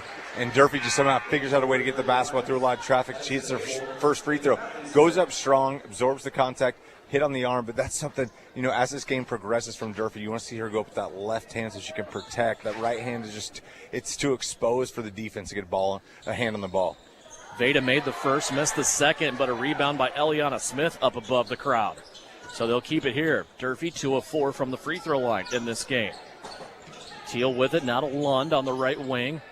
Go back around Durfee, top of the corner, Brown on the left. This second group from Southeast right now moving the ball very well. Here's Brown on the drive along the baseline. She elevates, can't get it to go. Now the rebound springs free, and it's going to be picked up by Minneapolis. 2:53 left to play. Also looking ahead on the calendar, I talked about the Shrine Bowl presentation for Brody Chambers tonight. Tuesday, back here at Southeast of Saline, will be our third consecutive home game, but it'll also be senior night Brought to you by New Image Audio here in the gymnasium on Tuesday as Southeast of Saline takes on Ellsworth. 57-25 here. Lady Trojans of Southeast breaking a 2-game losing streak.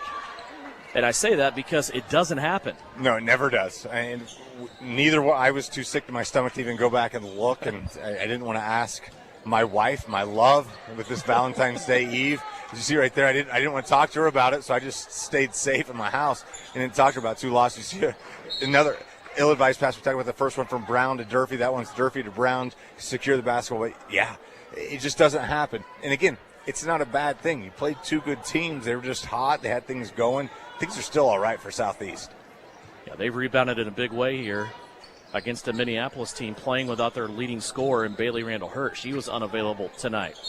57-25. Here's a traveling violation that will be whistled against Southeast of Saline, just their 5th turnover of the second half. Clock continues to run. 90 seconds left to go here in this one.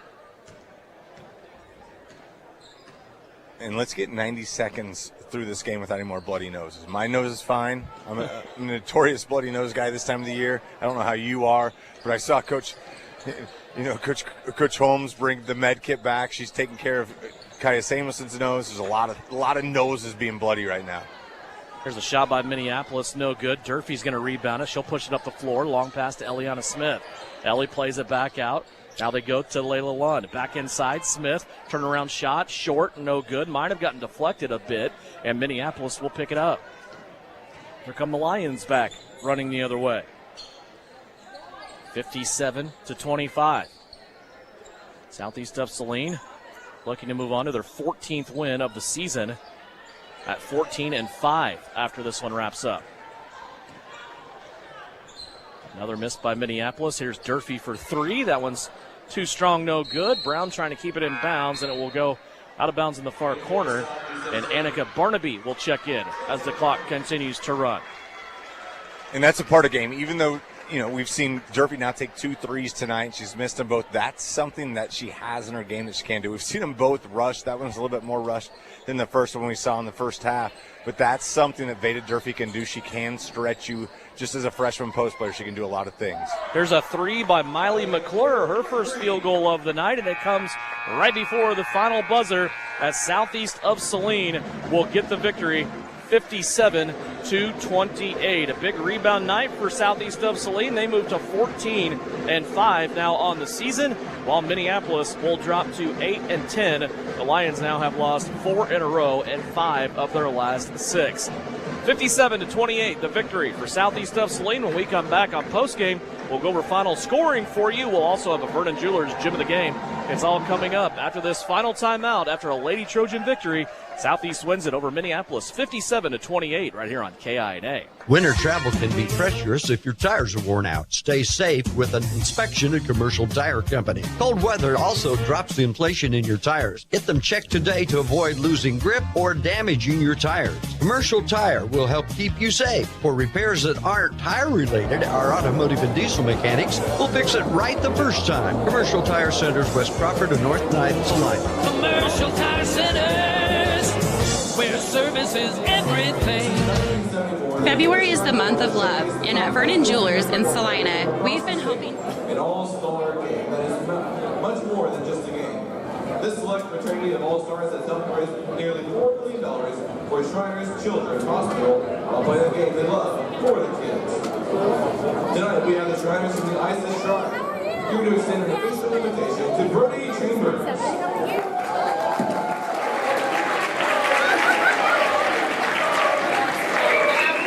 Bernie Chambers will participate in the 53rd Annual Kansas Shrine Bowl.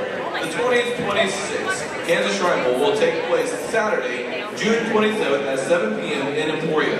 All net proceeds from the Kansas Shrine Bowl benefit Shriners Children's, a world-renowned healthcare system dedicated to improving the lives of children every day by providing compassionate, specialized pediatric care for children, regardless of the family's ability to pay or insurance status. This unique patient-centered wraparound care allows children to thrive while meeting their goals and reaching their full potential. To learn more about the great cause behind the Kansas Shrine Bowl and for additional band camp, cheer camp, and event information, please visit www.kansasshrinebowl.com. Thank you, Shriners, and congratulations to Brody Chambers, 2026 Kansas Scramble Best All-Star.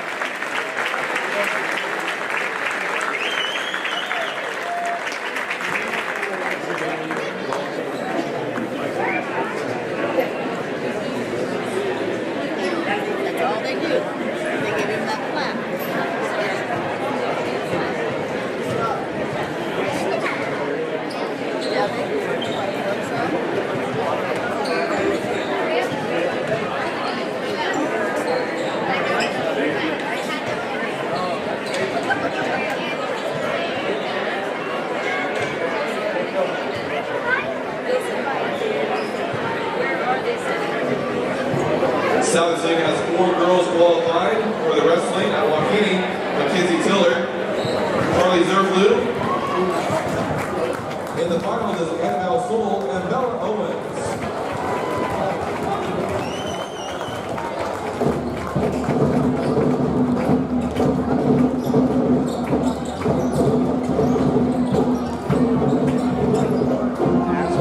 Got a full body of work now from Southeast, and we know this team can be extremely successful. In their next couple of games in the regular season, they can still make a postseason run, but it's all going to be fueled by the defense. I mean, this isn't going to be a team that's going to get in the half court. We've seen 20-point outbursts from multiple players. You can't rely on that, and that's what you saw tonight. You saw multiple players in double digits. That's how this team is going to be successful. It's going to be defense that leads to offense, and you saw the perimeter play. And you talk about the scoring, and you talk about Abigail Pearson. Abigail Pearson ends up with 5 tonight, but I thought she did so many things that, again, we just know Abigail can do, and you rely on that, right? You almost take it for granted. You're almost jaded by everything she does. The amount of passes she gives you in the right opportunity, the right spaces. I just thought this was a good win after, a tough week for Southeast, a week that we haven't seen, a long time, a week I haven't seen in my household in a long time. Great to get back on the winning side and start gearing up for the postseason. And you look at the Vernon Jewelers gym of the game. I mean, you talked about Abigail Pearson, the job she did tonight. Reagan Durant, yes. I mean, she went through a third quarter and was far and away the best player on the floor. But you also look at what Reese Heinrich did tonight. She was balanced offensively and defensively. This game tonight was a lot like the game she had on Tuesday against Beloit, where she was really good on both ends of the floor. Yes, and when things get physical, when things get nasty, when things get a bit difficult, you can rely on Heinrich, right? You can always go to number 2. You can find out where she is. She's going to settle things down. And here's what's starting to happen. You're seeing this confidence grow. And you learn more from losses than you do from wins. And I think those 2 losses were great because you didn't see anybody lose their heads, right? You didn't see, anything happen. You just saw that night, you didn't score as many points as your opponent. But everybody stayed strong. And I think, again, I'm one of those optimistic guys. My glass isn't half full. It's full at all times. This is a team that can still do things. You learn, you go, you work. Reese Heinrich was fantastic tonight, as she's been this entire season, but especially tonight when he needed a win. So maybe not so much tonight, but let's just the culmination of the week. Let's go Reese Heinrich, our Vernon Jewelers gym of the game. Remember, Valentine's Day is tomorrow, so if you need to go do some last-minute shopping, they'll be there for you in downtown Salina. Look for the iconic Vernon Jewelers sign. They are there, and they can get you hooked up. They have gifts starting at under $100, but they also have specials all month long in the month of February. Get plugged into Vernon Jewelers' social media pages to see what the current special is. They run some great discounts in store there at Vernon Jewelers. They also specialize in custom jewelry and jewelry repair right in-house. They don't ship your stuff off. They take care of it right there in the building in downtown Salina. Reese Heinrich tonight, our Vernon Jewelers gym of the game. 14 points tonight, 11 points on Tuesday, but all around defensive and offensive efforts were superb for the Vernon Jewelers of the game. Reese Heinrich. We're going to turn the page now, get you ready for game number 2 of our doubleheader. It is the guys' turn, as Southeast of Saline will take on Minneapolis for the second time this season.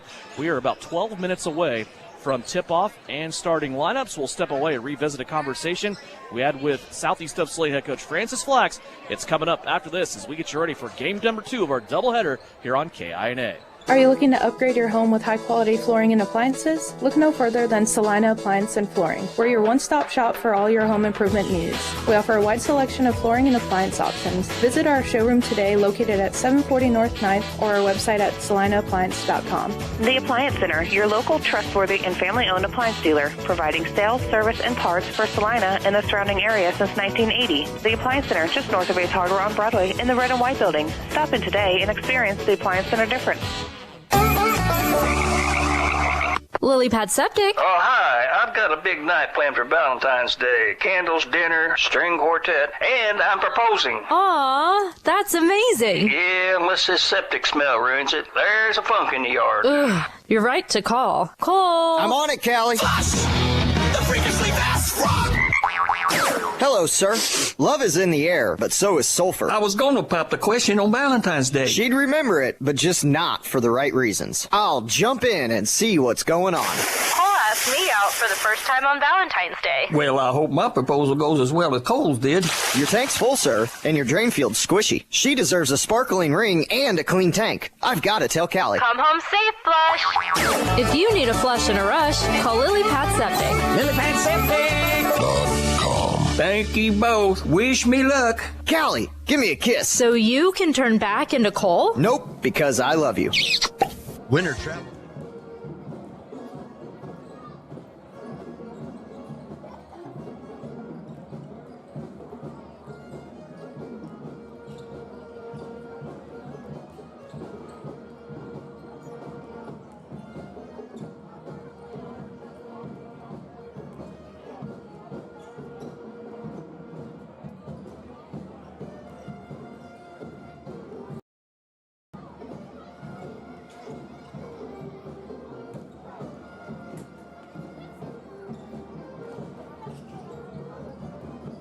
Specialist. Medicare can be confusing. Let the experts at L&L Advisors help make sense of it. Stop by one of 3 locations in Salina or McPherson and speak to an agent about the needs of your family. L&L Advisors, main office at 717 Roach right off Crawford and in the Central Mall Salina and downtown McPherson. Based on honesty and trust, contact L&L Advisors today.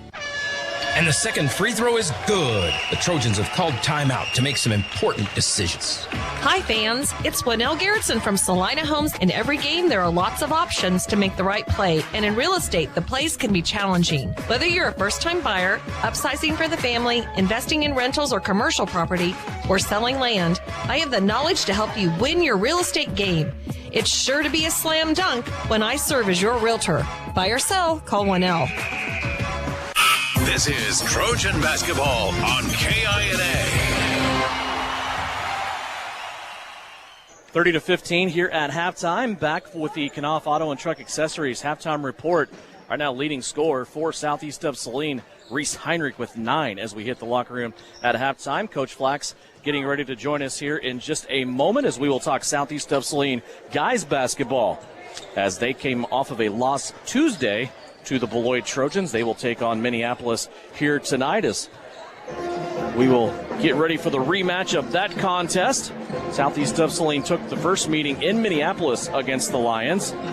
Coach Flax joining us now. And, Coach, you get to take a loss here on your home floor, 53-39 to Beloit on Tuesday night. And that Beloit team, I'm super impressed with them. Under first-year head coach Mikey Dahl, they are really figuring it out, and they are improving throughout the season. Pretty good, but Coach Dahl's doing a good job with them. What do you think about your guys, though, and the job they did in this game on Tuesday? Well, I'll tell you, our game wasn't that bad with the exception that we couldn't figure out how to stop their post play. Yeah. You know, they started 3 bigs against us, and truthfully, we guarded them pretty well for quite a while. But we ran into something that's happened to us quite often this season.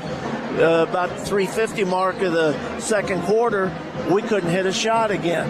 And it wasn't because they were that contested. They just weren't going in. I mean, I think we only made about 3 free throws in the last 3 minutes of the second quarter. So, but our floor game was okay. Yeah. Like I said, we couldn't stop a big man on the post. Yeah, Kane Sawyers in that second quarter hit a 3 right as the quarter began. It might have been on your first possession. And then, as you said, it seemed like forever and a day until you were able to get 3 free throws out of Gannon Jacobson towards the end of the quarter.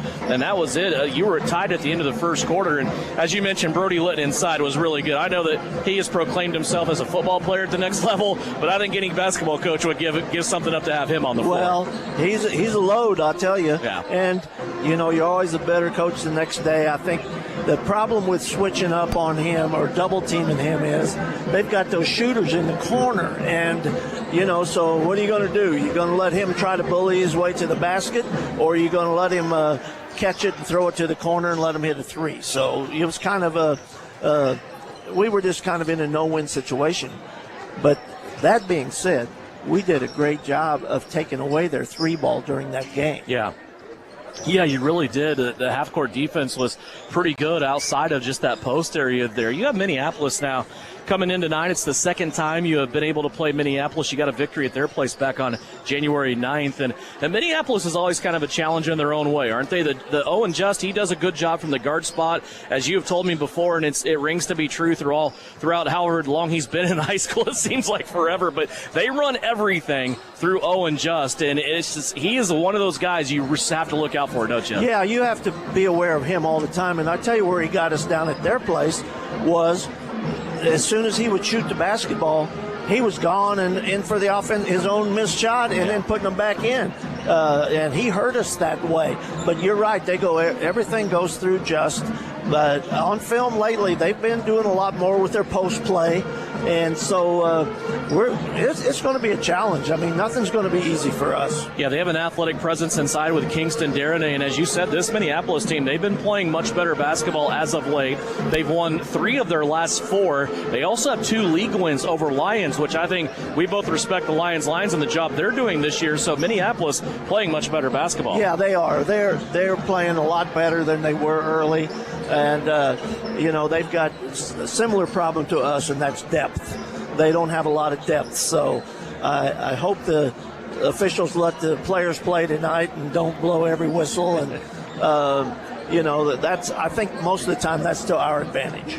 Minneapolis, Southeast here tonight. Coach, what do you want to see most from your guys here in this game? We got 3 regular season games left, including tonight. Well, these guys know how valuable wins are right now for us. In order for us to get a favorable draw in Sub-State, this is a must-win. We've got 3 games left. We've got to take it one at a time. Tonight is a must-win.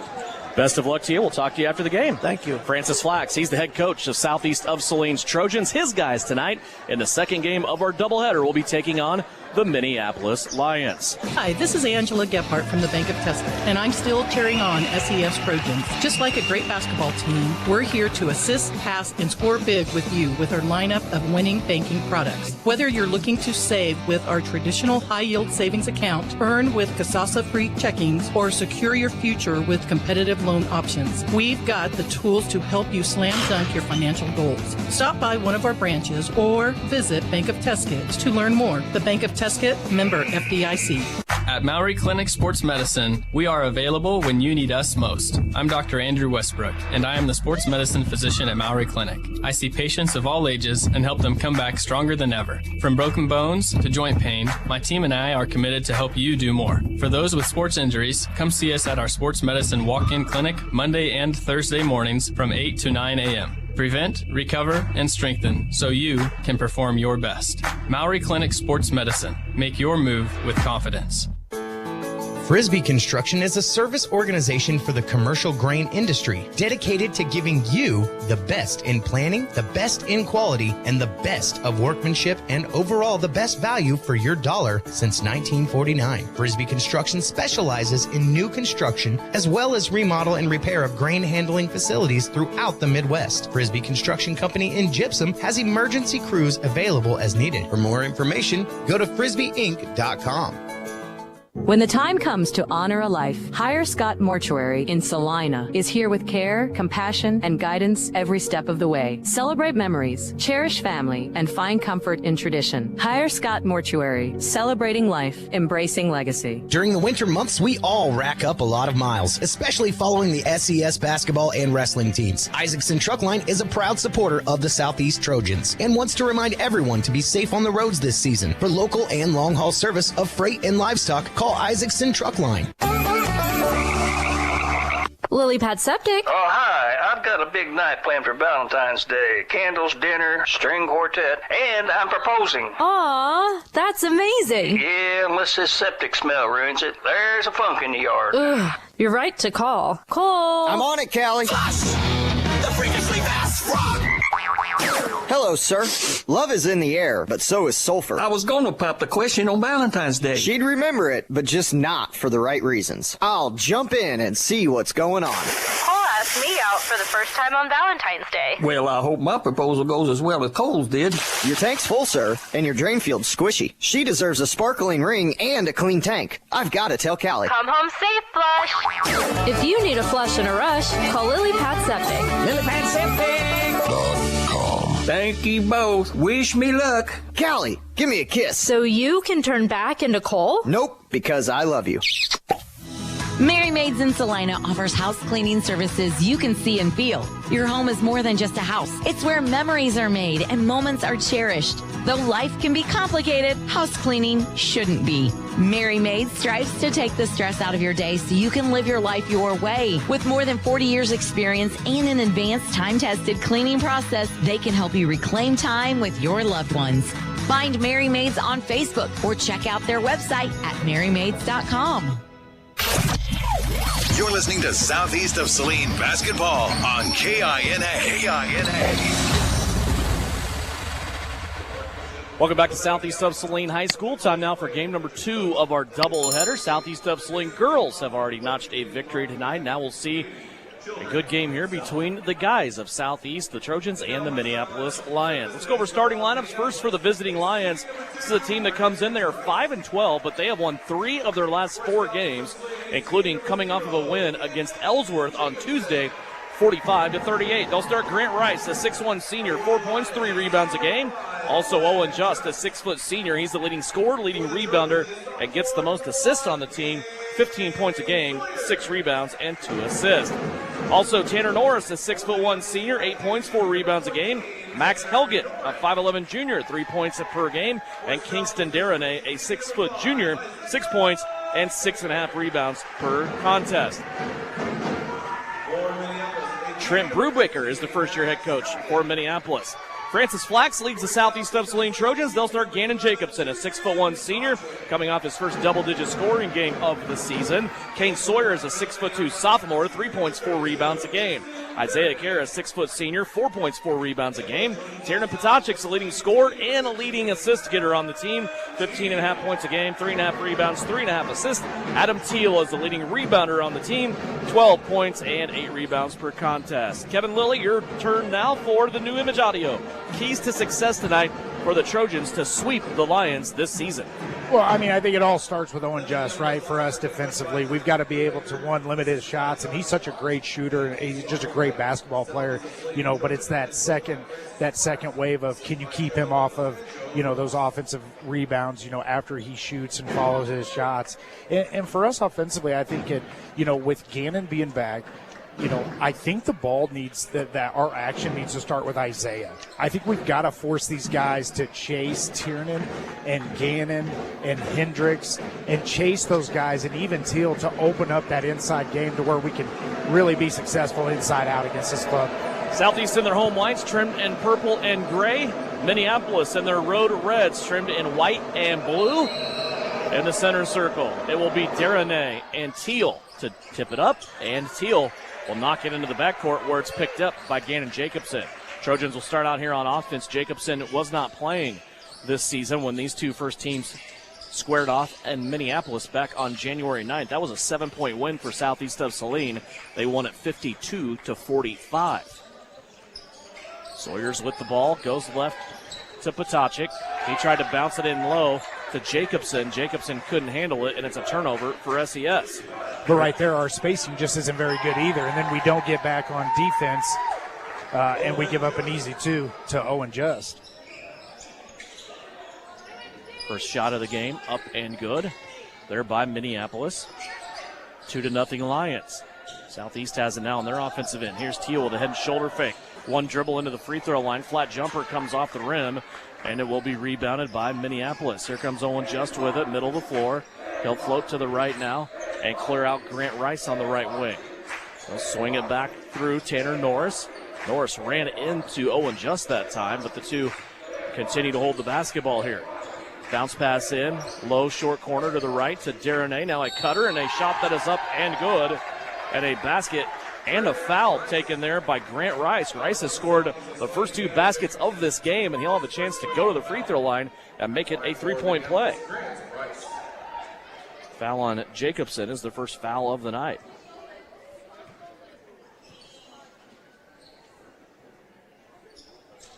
Free throws up, and it's good. And Minneapolis leading 5-0 right out of the gate. And I think for us offensively, we've got to be able to clear out down low. Tila's got a big advantage down low, and I think we've got to be able to utilize that. There's a nice pass. Jacobson down low. Isaiah Kerr. And Kerr with the bucket on the left-hand side. Good find there by Jacobson. And it's amazing what happens when your spacing gets, it's good, right? Everybody's got to chase, and now a back screen, you free up Isaiah. Minneapolis working on a Southeast of Saline man-to-man defense. Here's a drive by Norris, and he runs right over Tiernan Potacek, who takes the charge. Tiernan, the team leader in taking charges, and that'll be the first turnover for Minneapolis, a foul on Tanner Norris. Tiernan's just so good at that. He's got a nose for it. He's there, and it doesn't matter how much bigger somebody is. He takes that contact and just bounces right back up.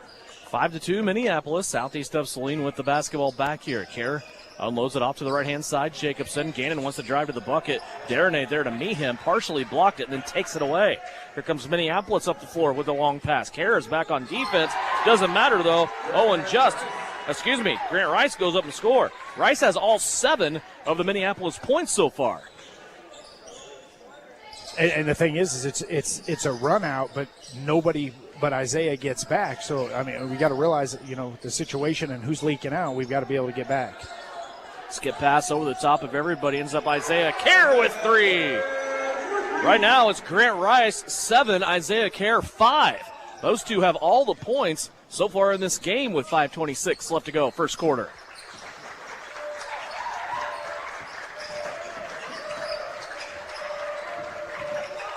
Here's a spin move, elbow.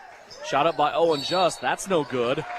And he is fouled, getting his own rebound. Coach Flax and I talked about that in pregame interview. He does a really, really good job following his own shot and then going back. In the first meeting back in January, that's how he got a lot of his points, was following his own shot and going right back up. I think I had him down for about 7 offensive rebounds in that first one. And like you said, our first shot defense was really good on him. We just didn't box out, and nobody went and got a rebound. 7-5. Southeast of Saline trailing by 2. A couple of substitutions made there, at least one anyway. As Kenyon Darnay, the impressive freshman, has come into the game for Minneapolis. They try to go inside to Owen Just. It's going to be deflected and taken away. Second turnover for the Southeast of Saline defense. Here's Kerr again for 3. That one off the back of the heel, no good. I love what I'm seeing out of Isaiah Kerr early on. He's being aggressive. You've been calling for that for quite some time. Yeah, I just think it gets him in the flow early in the game. And that's why I say I think action really benefits us. It benefits everybody if it starts with him, and then everybody has to chase from there. Kingston Darnay unloads it. He was in trouble down on the block. He was able to find Kenyon Darnay, and Kenyon's going to drive to the bucket. He was forced out away from the rim, but still went up with the shot, and he was able to take on the foul from Kane Sawyers, and Kenyon Darnay will go to the free throw line and shoot 2. In that first matchup, Darnay came in late in that game and really lit up the scoreboard and hit a bunch of really big shots to make that game pretty close. He had a really nice game. Makes his first free throw here, extends the lead to 3. Second free throw on the way also. Got it to go. Minneapolis has had a 3-for-3 start from the free throw line, 9-5. Potacek with it in the paint. Now out to Kerr. They'll swing it around through Sawyers. Now Teal, now back to Tiernan Potacek. Potacek left free. Now he's going to find Kerr on a long pass back to the left-hand side. Jacobson draws the attention out to Potacek for 3. Off the rim to the right-hand side, and the rebound being fought for. It's going to be 1 in the battle by Kingston Darnay. Comes Minneapolis up the floor. They'll kick it out. Norris. He was at top of the circle. Now he's going to go Kenyon Darnay. And another charge taken. This one by Jacobson. 2 charges taken here in the first period by Southeast of Saline. One by Potacek. This one by Jacobson. Kenyon Darnay will get his first personal foul. So both the Minneapolis fouls of the offensive sort and 2 of their 3 turnovers right now contributed to charging fouls. 9-5, Southeast of Saline gets it back. Hendricks Lund has checked into the game. So has Tristan Swank. There's a backdoor opportunity. Deflected by Minneapolis. Southeast of Saline picks it up. They'll keep it off the deck. Spin move. Potacek gets to the rim, left it short. Teal trying to follow it, and it's going to be Minneapolis basketball back the other way. Boy, a nice move there by Tiernan. He's just been a little off offensively the last 2 nights. Yeah, of course, it is early here. Yeah, but you're exactly right. His shot has been just a little bit off. Helget sneaking in underneath the Southeast of Saline defense, able to hit a reverse layup. That's the biggest lead of the quarter for Minneapolis. They lead 11-5. And our defense on those back cuts, we're falling asleep on those back cuts and paying attention to the ball handler and not our guy. Here's Hendricks Lund with it. He'll spin in the paint. Stuck there. He'll play it out to Swank in three-point territory. Tristan Swank had a really good game on Tuesday against Beloit. Here's Potacek. He'll fire the three. That's good. Tiernan needed that one to go down as he gets a three-pointer. Maybe he can get the spark going offensively. Well, and as a shooter like Tiernan is, like you don't see them go in for game after game after game. You kind of start getting frustrated with yourself and start to kind of change the way you're shooting the ball. Right there, it just looked pure coming out of his hand. Kerr fouling the shooter. It's Owen Just attempting the three. Just will go to the line and shoot 3 free throws. Isaiah Kerr has picked up his second foul. And this is why this is important. Isaiah takes their best guy, right? So we can't afford to have Isaiah in foul trouble, and he's already got 2. And now what do? Do you roll the dice and leave him in there? You know, this decision has to be made because your bench just is depleted right now. I'll tell you another aspect of this, Kev, is Owen Just is Minneapolis' leading scorer. I don't think there's any secret. He is their engine on offense. But you've played 5.5 minutes without him scoring any points. This gives him a chance to get going now as he has made 2 of the free throws to start out. The third one still waiting. And he made all 3. So the hat trick at the free throw line for Owen Just, who now has 3 points. Brecken Weatherman, 5'9" freshman, into the game for Minneapolis. Deep post entry, Swank, blocked from behind by Kingston Darnay. Here comes Minneapolis back the other way, leading by 6. To Darnay along the baseline. Little fake handoff. Now he'll drive, kick it back the other side of the floor. 3-pointer on the way for the Lions. That's no good from Helget. And the rebound, Potacek. Here comes Tiernan with it. Stops on the left-hand side. Now a little hesitation. He loops a pass over to Teal. Now to Hendricks Lund. Teal will try to drive. He had it, though. Knocked off his foot by Helget. They're going to say the Minneapolis the last to touch. And it goes out of bounds. It will stay with Southeast. They'll inbound underneath their own basket. And somebody like Hendricks Lund, you know, this is an opportunity to get him going as well. There's Potacek, jump shot at the free throw line, blocked there by Owen Just. Minneapolis pulls it away. 1:39 left to go here in the first quarter. 14-8, Minneapolis leading it by 2 possessions. Here's Weatherman for 3, off the front of the rim, no good. Potacek with the rebound for Southeast. Here comes Tiernan across the timeline. He'll flip a pass to Gannon Jacobson, who was just to his left-hand side. Jacobson now will float to the right, wants to go one-on-one. Down deep low on the block, he turns and scores. We haven't seen that much out of Gannon since his return, but boy, that is his offense, isn't it? Yeah, I mean, he can get to wherever he wants to go. It's just a matter of him, you know, putting his head down and going. But the thing I want to see is, listen, we've got a big mismatch right now with Teal's guy, right? I want to see Teal to post down low and go to work. He's got such nice post moves. You know, that's where I want to see them go attack. Jacobson, nice pass inside. Swank for 2. Gannon Jacobson just dropped the assist on Tristan Swank, who scores his first bucket. And this is what we've been talking about with Tristan. Like, he's coming. We can see it, right? He's always got his head up. He's always ready for the ball. And he understands the game and how to move. After trailing by 6 on 2 different occasions, Southeast back within 2, but then there's Owen Just, his first field goal of the night. 16-12, Minneapolis back up by 4. Shot clock is off. Here's a runner at the rim, won't go for Teal. Rebound taken in by Kingston Darnay. Here comes Minneapolis. 14 seconds to end the quarter, and a traveling violation on Minneapolis. It's their 4th turnover of the period. Southeast will get it back with 13 seconds left to go here to round out the first quarter. Jacobson and Potacek set to inbound it in here. Potacek's going to let it bounce a couple of times and lead him towards half court. Clock doesn't start until he touches the ball. He'll bring it across the timeline.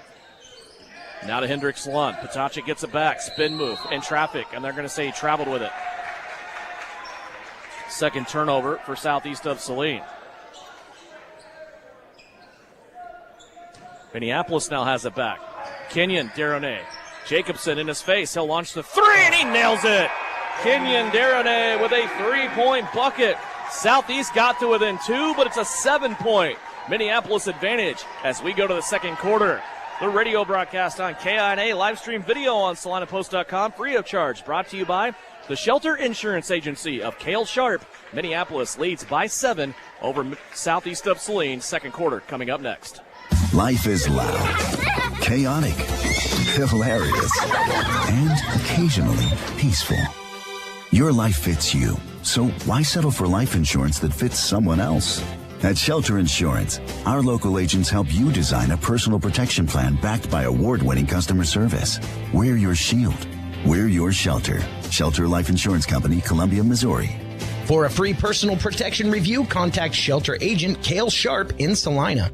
Farmers, it's time to start planning for the 2026 planting season, and Phillips Seed is here to help you pick the best genetics for your operation. From top-performing corn hybrids and high-yield soybean varieties to proven milo varieties and advanced seed treatments, we focus on products that perform where you farm, backed by local testing and proven on-farm performance. Phillips Seed helps get your crops off to a strong start. Visit phillipsseed.com and find us on Facebook or X. Phillips Seed, serving, innovating, growing since 1985.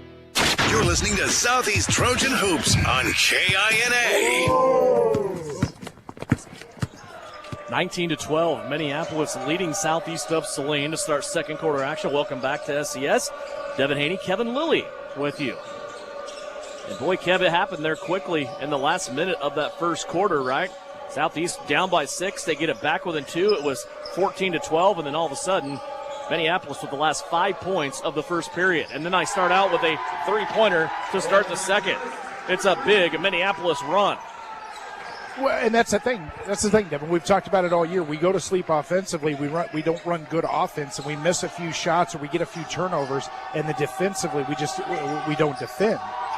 Here's Hendricks Lund for 3. That's off the mark, no good. A rebound, Owen Just. He outraced Tristan Swank to the loose ball in the corner. Just now up the floor, he gets it back, spin move, takes 2 defenders to the baseline, kicks it out Kingston Deronay for 3. That won't go down. Here's Jacobson now with it. He wants to run down the floor. Gannon on the right-hand side, plays it out to Swank, wide open. Patochik for 3 on the trail. That is no good, and the rebound back into the hands of Minneapolis as Tanner Norris scoops it up. Now to Just, bounce pass across the paint, layup won't go. Kingston Deronay, though, comes crashing in, and a foul will be called down low on the Trojans.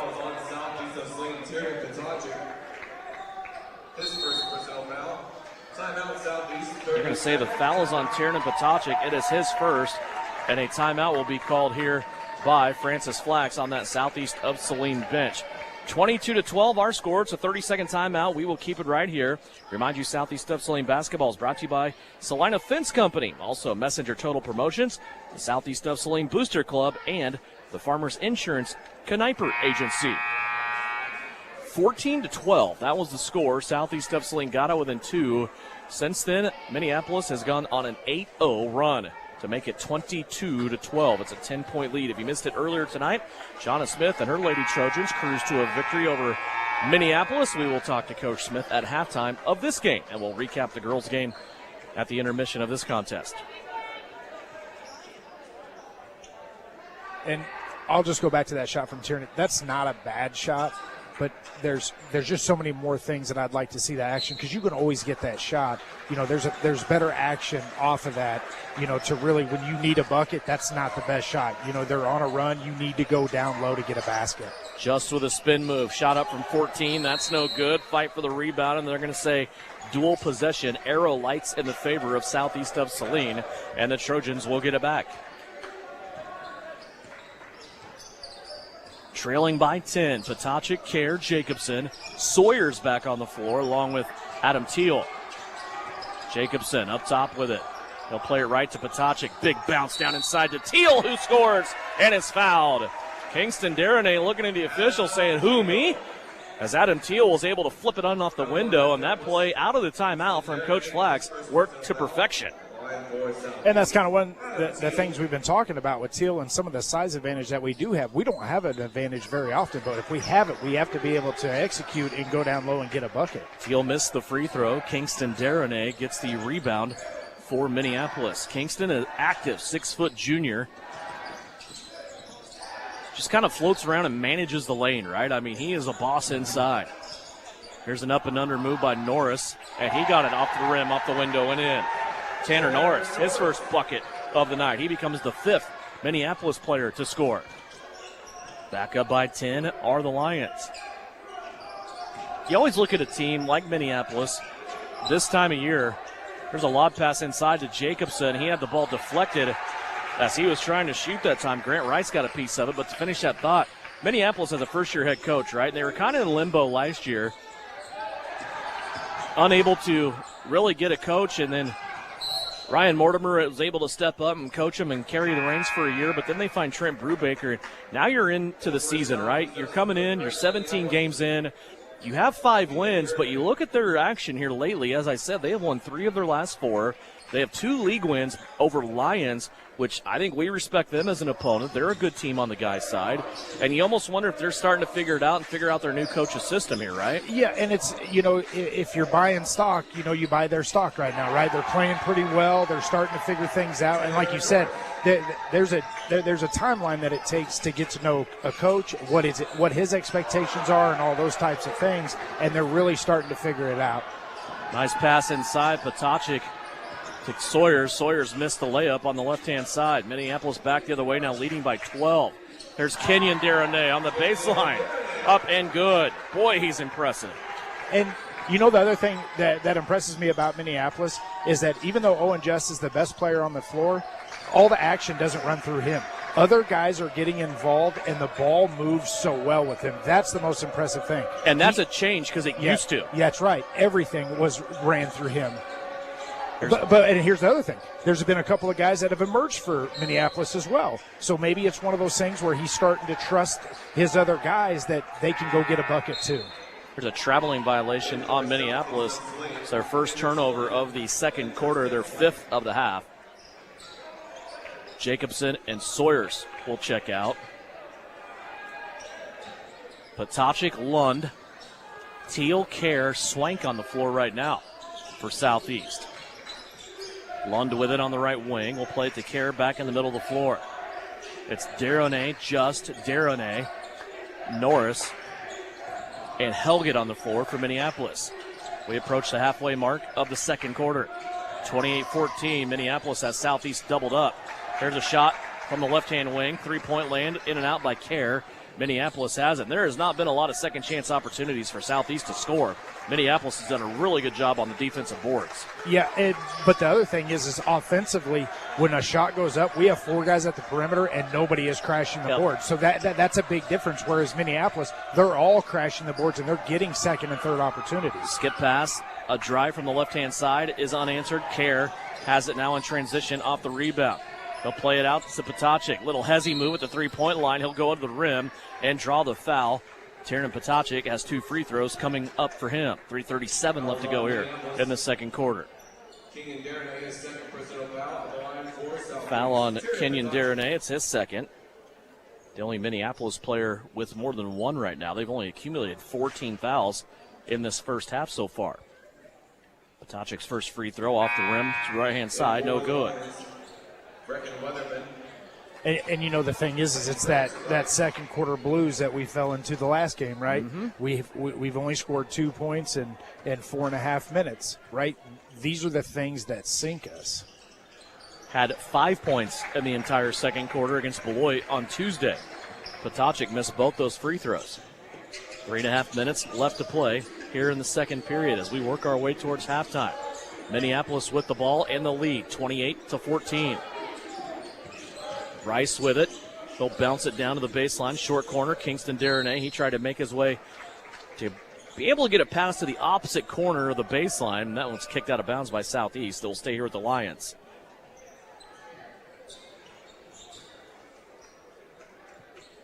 Grant Rice will be inbounding into Kingston Deronay. Now back to Weatherman. Owen Just pulls up on the right-hand elbow. 15-footer won't go. Adam Teal comes soaring in for the rebound for SES. Kerr on the left-hand side. Back to the middle of the floor. Teal. Nice pass down low. Swank missed the layup. That's 2 layups Southeast has missed in the last 3 possessions. That, along with 2 free throws, they've left 6 points sitting on the floor. Now a shot put up by Minneapolis is no good. Southeast with the rebound. Here comes Potacek. Makes his way to the rim. Little head and shoulder fake. Missed the shot, but he is fouled, and he'll go back to the free throw line. Foul will go against Brecken Weatherman. It's his first foul. Potacek to the stripe.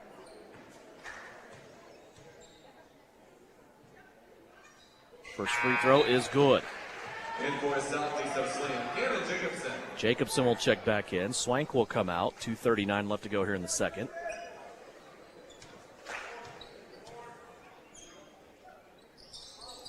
Tiernan's free throw. Second one misses. And a timeout called by Minneapolis. 2:38 left to go here in the second quarter. Is a 30-second timeout. It's a quick one. We'll take it as well. Here's a 30-second timeout on KINA. Can-Equip's annual twine and net wrap sales event is on now. Save with preseason pricing on genuine C&H twine for round balers and square balers, small or large. Choose from a variety of proven net wrap like Armor Net, Legacy, Bale Keeper, American Net, and Varsity Net. Maximum length and maximum strength for the performance you expect.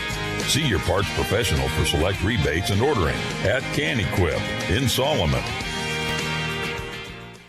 You're listening to Southeast of Saline Hoops on KINA. 2:38 left to play here in the second quarter. Minneapolis leading by a baker's dozen. 28-15 is the lead for Minneapolis. So far, the Lions have looked good here in this game. Little three-quarter court pressure now by Southeast of Saline. As Owen Just brings it across the timeline. Weatherman now has it top of the circle. They go left to Norris. Norris, little pick and roll with Darnay. Kingston elevates, gets the pass, brings it down, goes back up and scores, and gets fouled. Kingston Darnay, as much as I have said his name, and as much as he has done in this game, that is his first points of the night. And he now has a chance at a three-point play. Adam Teal will take the foul for Southeast. Free throw by Kingston Darnay off the heel, no good. Fight for the rebound between Teal and Just. The arrow will sort it out, and he'll stay with Minneapolis. And those are the types of things I'm talking about that kind of get you beat, right? It's about boxing somebody out and going up and getting a rebound. One of the smaller guys on the court just out-hustled everybody to steal a possession for his club. Max Helgett checks back in. Norris will check out. Here's a ball up in the air. Gannon Jacobson tried to take it away, could not get there in time. Now Minneapolis trying to throw a half-court pass down underneath the basket, and they're going to mishandle that and turn it over out of bounds. 6 turnovers for Minneapolis here in this first half. 30-15. 2 minutes left to go here in the second. Hendricks Lund inside. Contested shot from the right block, or excuse me, left block is up, no good. Minneapolis back the other way. Rice and Just playing catch on the left side. Comes back to Owen Just on the right wing. Three-pointer's good. Owen Just with 11. His second three-pointer here in the second quarter. And right there, Devin, he's their best shooter. You can't play off of their best shooter. You can leave a lot of guys open, but you can't leave him that wide open. And everybody understands that. So, and Isaiah's not in a help situation there anyway, so I don't know why he's playing so far off of him. Adam Teal that time went at Kingston Darnay, and Kingston got caught with a little too much of the body. He'll take his second personal foul and then go to the bench as Southeast of Salina has a baseline inbounds play. Potacek with it, now to Care. Lob pass over the top, goes to Teal. He elevates, brings it down, and ends up scoring. That's not an easy basket there by Adam Teal. And that's a tough basket. It really is. I mean, his body was going one way and was able to kind of get it to go his way. But I'm going to tell you something. We need more of that. We need more of finding our mismatch inside. And Teal is so good inside. Find him. He's got to be able to seal somebody off and really demand that ball. 33-17. Yeah, especially with Darnay on the bench. Yeah. You would think that there's something inside that you are able to exploit, especially as good as Adam Teal has been around the rim this year. Gannon Jacobson, another one of those guys that could probably do some damage down low. Minneapolis playing it down around the block, now back out. Rice, lob pass inside to Norris. Jacobson swats it. Now loose ball on the floor off of a Lion, out of bounds. It will go towards southeast of Saline. Turnover Minneapolis. They have 7. 33-17.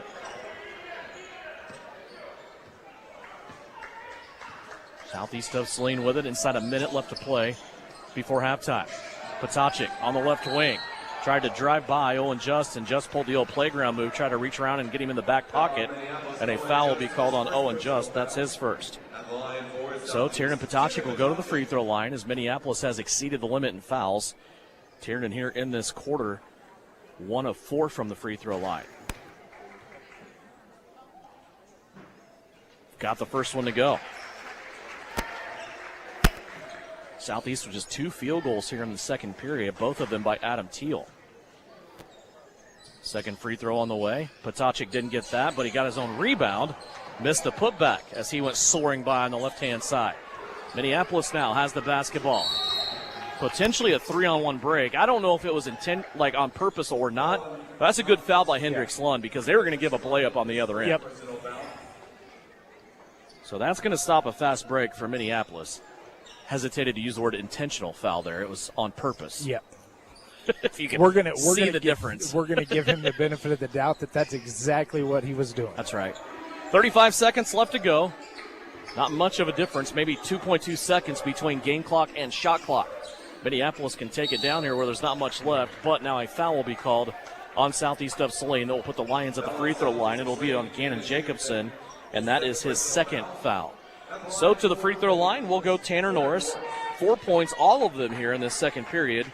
Now he has 2 free throws waiting on it. Minneapolis was 6 of 6 from the free throw line in the first quarter. So far here in the second quarter, they are 0 for 3. 0 for 2, excuse me.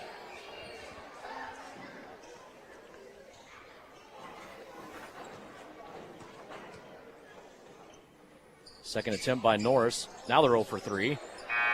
Adam Teal takes it and has the ball. Now we're going to have a stoppage in play because the horn went off the scores table.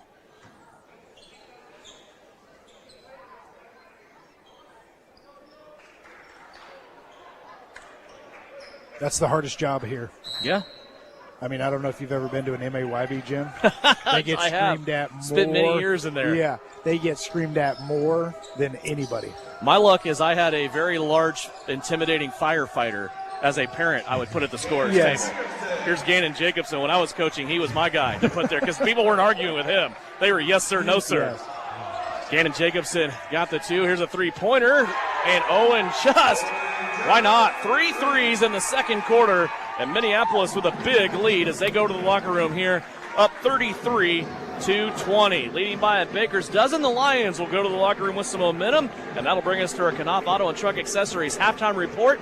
Actually, 36-20. Sorry, the score late getting up. 36-20 is our score. When we come back, we'll recap scoring from the first half. We'll also recap the girls' contest with head coach Shauna Smith. It's all coming up here at the break. The halftime show is here. Minneapolis leading 36-20 here on KINA. Knopf Auto and Truck Accessories. Everything to bling out your ride in one place, including top quality lift kits, wheels and tires, bumpers, Jeep accessories, fender flares, bed covers, bed liners, step bars, even custom painting. Knopf Auto is the and soil dealer and has many synthetics and filters in stock. Visit Knopf Auto on Facebook for specials, great ideas, and let them make your truck stick out in a crowd. Knopf Auto and Truck Accessories, supporting the southeast of Saline Trojans. This is Jeff with Vanderbilt's in Salina. Ladies, your men have been buying Carhartt clothes from us for years, and we have appreciated that, and thank you. We have something for you. We have women's Carhartt jackets, hoodies, sweatshirts, and coats, some for work, some for fashion. Come see us for your Carhartt needs and check out our other ladies' lines of clothing. I don't think you'll be disappointed. Work boots and Vanderbilt. This is the Trojan Halftime Report. Coming up, a first half recap. Shot at the horn. Stats, interviews, and a look at other area games. Now, let's get back to the gym for Trojan Halftime on KINA.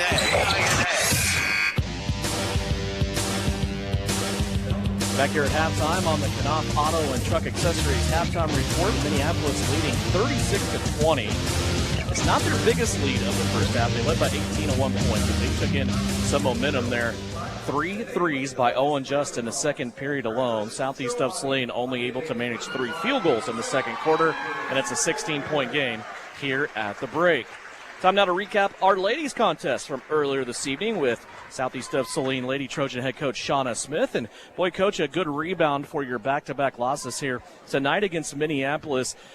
Your offense still struggling just a little bit. It just seems like you're just a tick off a little bit on some of the outside shots, on the kickouts when you play outside in. But, man, your defense fed your offense tonight. You were able to get a lot of turnovers, get out and run the floor. And at times, Minneapolis had trouble just getting it across half court. You force unofficially 24 turnovers. You only have 10 of your own. And I just thought team defense, we were going through trying to think of who had the best game defensively. I don't know if there is an answer to that. Everybody played pretty well defensively, didn't they? Yeah, I thought we did a good job, just kind of all around making it a full court game, getting out and getting some steals and just kind of making them handle the pressure. Kind of took us a little bit to get going, but I thought once we kind of went full court man-to-man to kind of just open things up. When you go full court like that and you're ultra aggressive up in the forecourt, pressuring the guards, your most important person is that safety. Sometimes that girl can get left on an island back there and she has to make some plays. Veda Durfee early on, I thought, was that girl for you. She is really, really picking up what her responsibilities are and not giving up easy points on that back end, isn't she? Yeah, and that's kind of what we kind of tell them is you got to guard the basket, but you also got to kind of go get a steal when you can get a steal. You got to know that what we can and can't do back there, and you got to kind of keep people honest there. You and I talked about Reese Heinrich on Tuesday night, just kind of an all-around game from her offensively and defensively. I thought she had the same type of game here tonight. She put 2 of those in a row together. She even got popped in the nose at one point, went out, had to come back in. And, boy, when she came back in, she was full of vinegar, wasn't she? She went after it. One thing I like about Reese, though, is I don't recall seeing her do that in a game yet, is just she went right down the middle when Minneapolis was kind of trying to figure out their defensive alignment, was able to draw a foul. We've seen her drive on the right, drive on the left, but that one was right down the middle, and she was able to get to the free throw line. Yeah, we kind of been talking about that a little bit more because people are kind of fanning out more, not taking, not go to the middle. So we're kind of telling her to go do that. So I thought she did a good job. She's going to keep coming along with that. Best player on the floor in the third quarter was Reagan Duran, without a doubt. She owned that third quarter. She just continues to do some athletic things that just kind of make you smile, doesn't she? I mean, she is that person right now for you. Yeah, I kind of thought, she was our kid that kind of the whole game kind of just stood out and played just at all aspects of the game. She had steals and she had just all different, just different things. Offensively, she jump shot, all things, I don't know. She did a little bit of everything. Then we had to kind of moved her into guarding the post then after we got some early foul trouble. And she kind of put a stop to all that because she's just kind of weirdly athletic, not weirdly athletic, but just weirdly long. She's not very big, but she has long arms. She's so athletic and fast.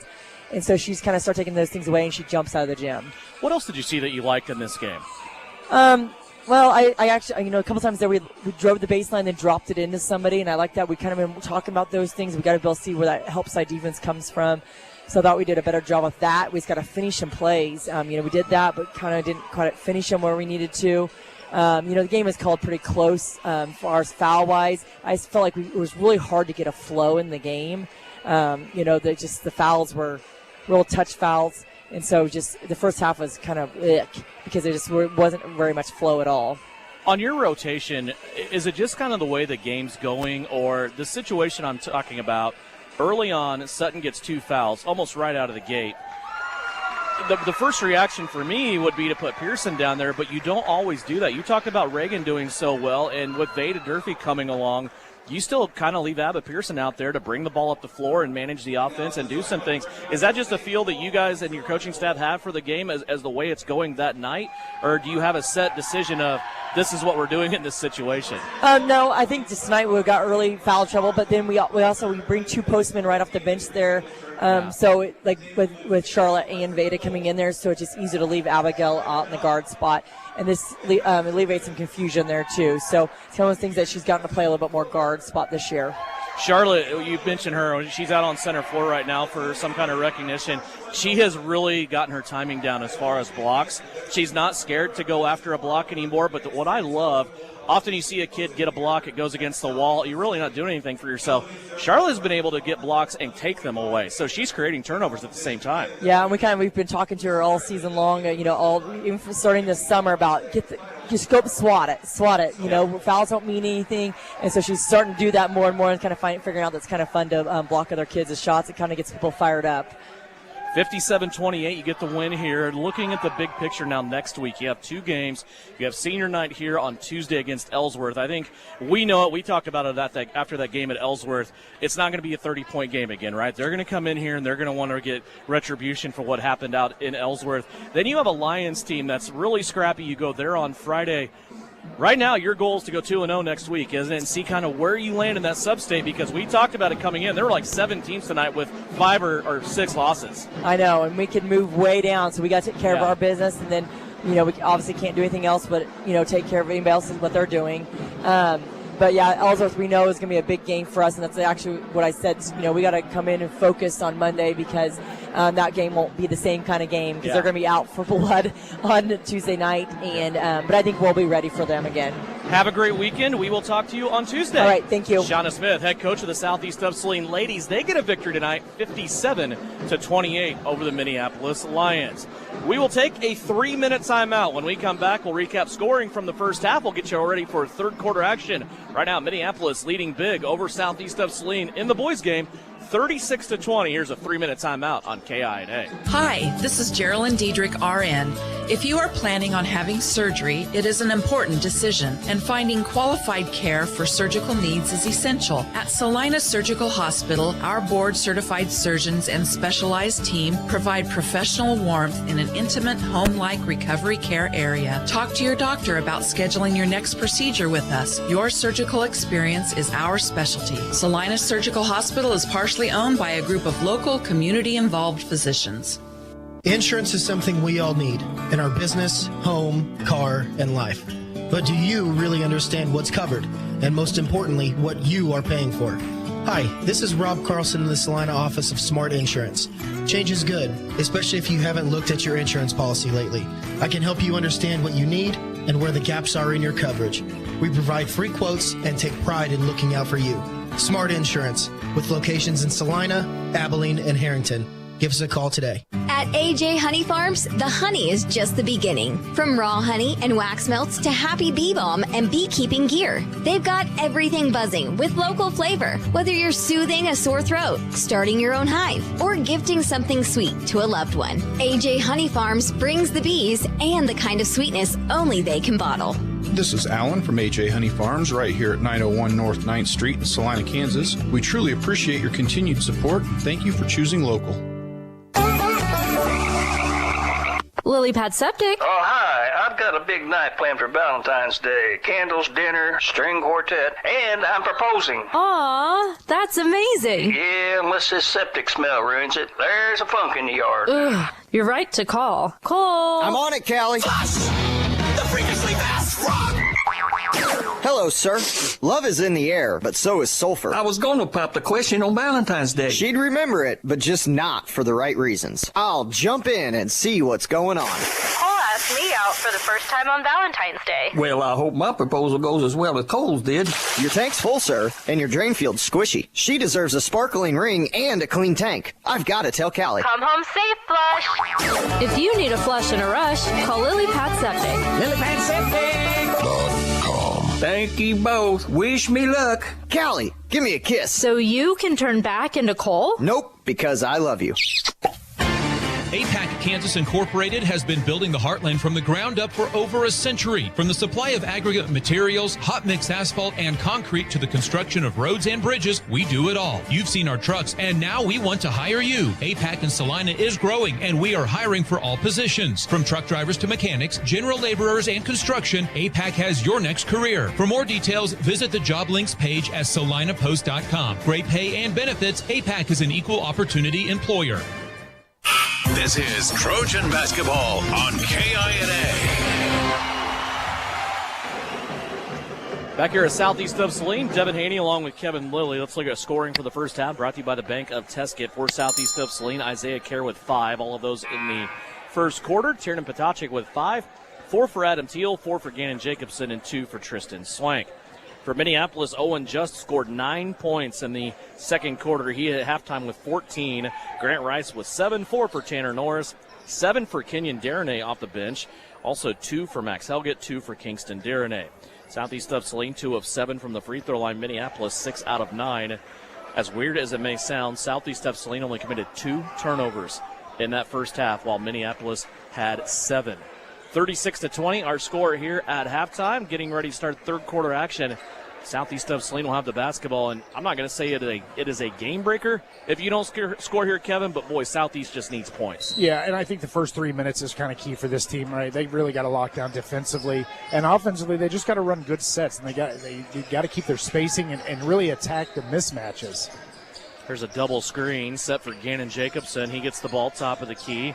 Now to Adam Teal. Teal will split 2 defenders, overshoot the ball. Backside rebound taken in by Kerr, and he is fouled. And the ball will go out of bounds for Southeast of Saline to inbound. The foul for Grant Rice is his first. And although the basket didn't go in, we took the action to them, and that's not we didn't see a lot of that in the first half. Really putting them in a bad spot and making them either foul us or getting an and-one. Potacic with a dribble drive handoff to Kerr. Isaiah now has it back on the right wing after giving it up momentarily. Lob pass inside to Teal in the middle of 3 Lions, and he goes up and scores. Assist to Jacobson. Teal with the bucket. He has 6. And I think it's just starting off of that, right? Let's see if we can play some really good defense, maybe force a turnover and go get an easy bucket, go a little 4 to 5-0 run and just kind of continue to keep this thing going. 36-22. If you go all the way back late first quarter, it was 14-12 Minneapolis, just a 2-point game, and then the Lions went on a 10-0 run. There's a fadeaway shot that is up no good by Owen Just. Southeast of Saline has a bag. Long outlet up the floor to Jacobson. He's on the right wing in front of the Southeast of Saline student body. He'll play it now to Potacic. Tiernan wants to drive. He'll kick it out left-hand side. Kerr for 3. Got it to go. Isaiah Kerr with 8. That is his second three-pointer tonight. Back to an 11-point game. And that's what I'm talking about, right? So the first 3 minutes, you get a couple of good stands defensively, you get a couple of really good shots offensively, and you just kind of keep growing off of that, knowing that you're not going to get it all back in one shot. It's going to take some time. There's Minneapolis working through on offense. Southeast so far solid defensively. Kerr shadowing Just. Now a three-pointer from the right wing for Minnie. That's no good. 2 Trojans, Kerr and Teal, there to rebound. It'll be Teal. Now to the right wing. Jacobson with it again. Gannon tried to pass it somewhere. I'm not sure what he saw there, but it ends up getting intercepted. That was a weird play. Yeah, I don't know if it just came out of his hand weird or what, or he thought maybe somebody was going to cut, but he seen something, and it went right to Owen Just. That was a possession where Southeast potentially could have got it down to single digits. Yeah. Now, of course, a three-pointer by Tanner Norris is up and good. Boy, that's a 5 or 6 point swing. Here's Jacobson now going to the bucket. Foul on the floor after he collides with 2 Lions, and it'll be Southeast of Saline basketball out of bounds. Foul will be called on Max Helgett. It is his first. But isn't that usually how it goes, though, Devin? Yeah, absolutely. Right. You have kind of a turnover, and you've kind of got all the momentum, and then you allow them to, take a wide-open 3, and they make it. Teal, a three-pointer off the inbounds. Quick trigger there off one pass. It's overshot, no good. Owen Just with the rebound. Up the floor on the right-hand side. Helgett has it. Now Norris. Norris working on Kane Sawyers. He'll take 2 dribbles to his left. Now back around the perimeter we go. Grant Rice with it. Rice scored the first 7 points of the game for Minneapolis. Now a drive and a shot put up by Tanner Norris is no good. He'll go to the free throw line, though, after he was knocked to the ground on the baseline. 2 free throws coming up. Sawyer's on the foul for Kane. That is his second foul. No one in this game for either squad right now has 3 or more fouls. Everybody with 2 or less. And I think for me, at this given time, I'm probably going to switch up my defense on them. Right, I'm probably going to try. I'm going to try to throw something different at them to see if I can get a 2 or 3 minute stretch where I maybe can confuse them and get them out of their comfort zone. Norris missed both the free throws. Loose ball, though, on the rebound, taken in by Minneapolis. They keep it. Kingston Darnay out to Kenyon Darnay. Three-pointer, good. That's his second one tonight off the bench. He has 10 points, does the freshman Darnay, off the bench for the Lions. And that's the killer is it's, all you got to do is go track down a rebound with effort, and the want to go get it, and then you give up a three like that. Here's Potacek, though, with an answer for three. Tiernan Potacek, the kick out for Jacobson. He got it down low on the block, and boy, he was swarmed by Minneapolis Lions quickly, but he was able to find Potacek for the guarded three-pointer on the outside. 41-28, back to a 13-point game. Kenyon Darnay now has it intercepted, got himself in trouble underneath the backboard and turned it over. First turnover of the half for Minneapolis. They have 8 in the game. Teal inside, working one-on-one. His fadeaway shot trickles off the rim, no good. Potacek in there working for the rebound, but it's claimed by Just, but he throws it away. Kane Sawyers with the steal. Up the floor now to Potacek. No look inside, Adam Teal. Tiernan Potacek dropping the dime on Adam Teal for the left block. And that's such a hard pass to catch if you're Adam Teal. And, he's got his hands up ready to go and goes and finishes. Here's a steal. Jacobson out in the open. He goes in for the right-handed layup. That's good. Jacobson with the theft and the two. And Southeast has come alive. They have trimmed this lead down to 9 and a 30-second timeout called by Minneapolis. We will keep it right here, 41-32. And, boy, you talk about that opportunity. Southeast had the ball within 11, but then they turn it over. Minneapolis comes down and hits a three, and we kind of felt like we were going back the other way, but Southeast now has it within 9 on a little second surge here in the third period. Well, and it's, Southeast is, kind of ramped up that defensive pressure a little bit and in the right place at the right time. And, that's just what happens, right? When you're opportunistic and you're looking for that type of stuff, it kind of usually comes your way. And then just to go and finish. That's been the biggest thing. We've been able to finish these last 3 possessions. 41-32 our score. Minneapolis basketball looks like now Southeast of Saline will be dialing up some full court pressure, testing the ball handling abilities of these Lions. Just gets it in, goes middle of the floor to Kingston Darnay. Now to Weatherman, who has just checked in. Now Kenyon Darnay on the right wing.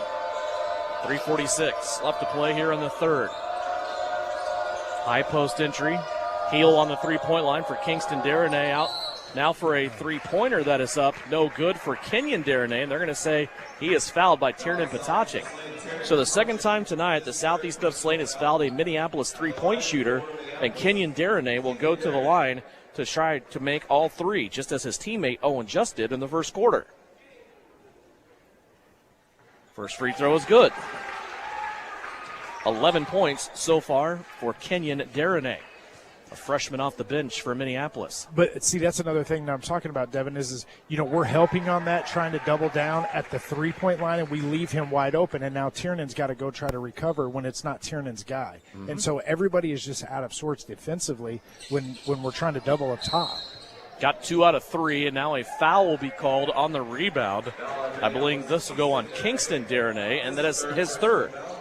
So he becomes the first Minneapolis player with 3 fouls. Tiernan Potacek for Southeast has 3 fouls for Southeast. So each team has a starter with 3 fouls. 43-32. Southeast of Saline has it down by 11. Potacek with an offensive foul, flared that right arm up, and Owen Just either got hit in the face or did a really good job selling it. And they're going to call an offensive foul on Tiernan, who now has 4.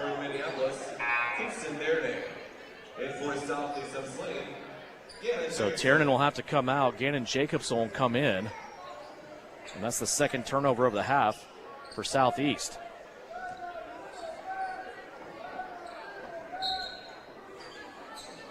.323 left to go. Full court pressure here for Southeast of Saline. They get it into Kenyon Darnay, who brings it across the half-court stripe. Now plays it to Weatherman. 2 freshmen playing catch. Weatherman will launch the 3, and he nails it. Brecken Weatherman, his first field goal of the night. Back to a 14-point Minneapolis lead. Right, but we didn't even send a defender out there to guard him. Yep. You're going to take that shot if there's nobody that's going to come out and guard you. Swank is in there. He is accompanied now by Kerr, Teal, Lund, and Jacobson.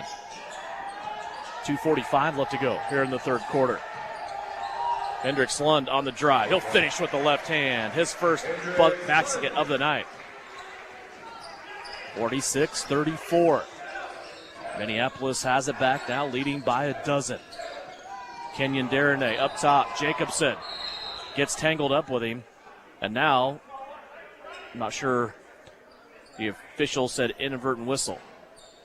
Inadvertent whistle in for Minneapolis. Tanner Norris and Max Helgen.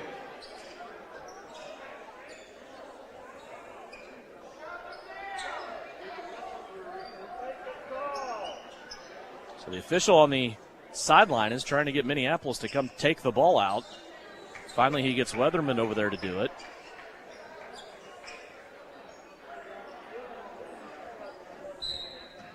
All for an inadvertent whistle.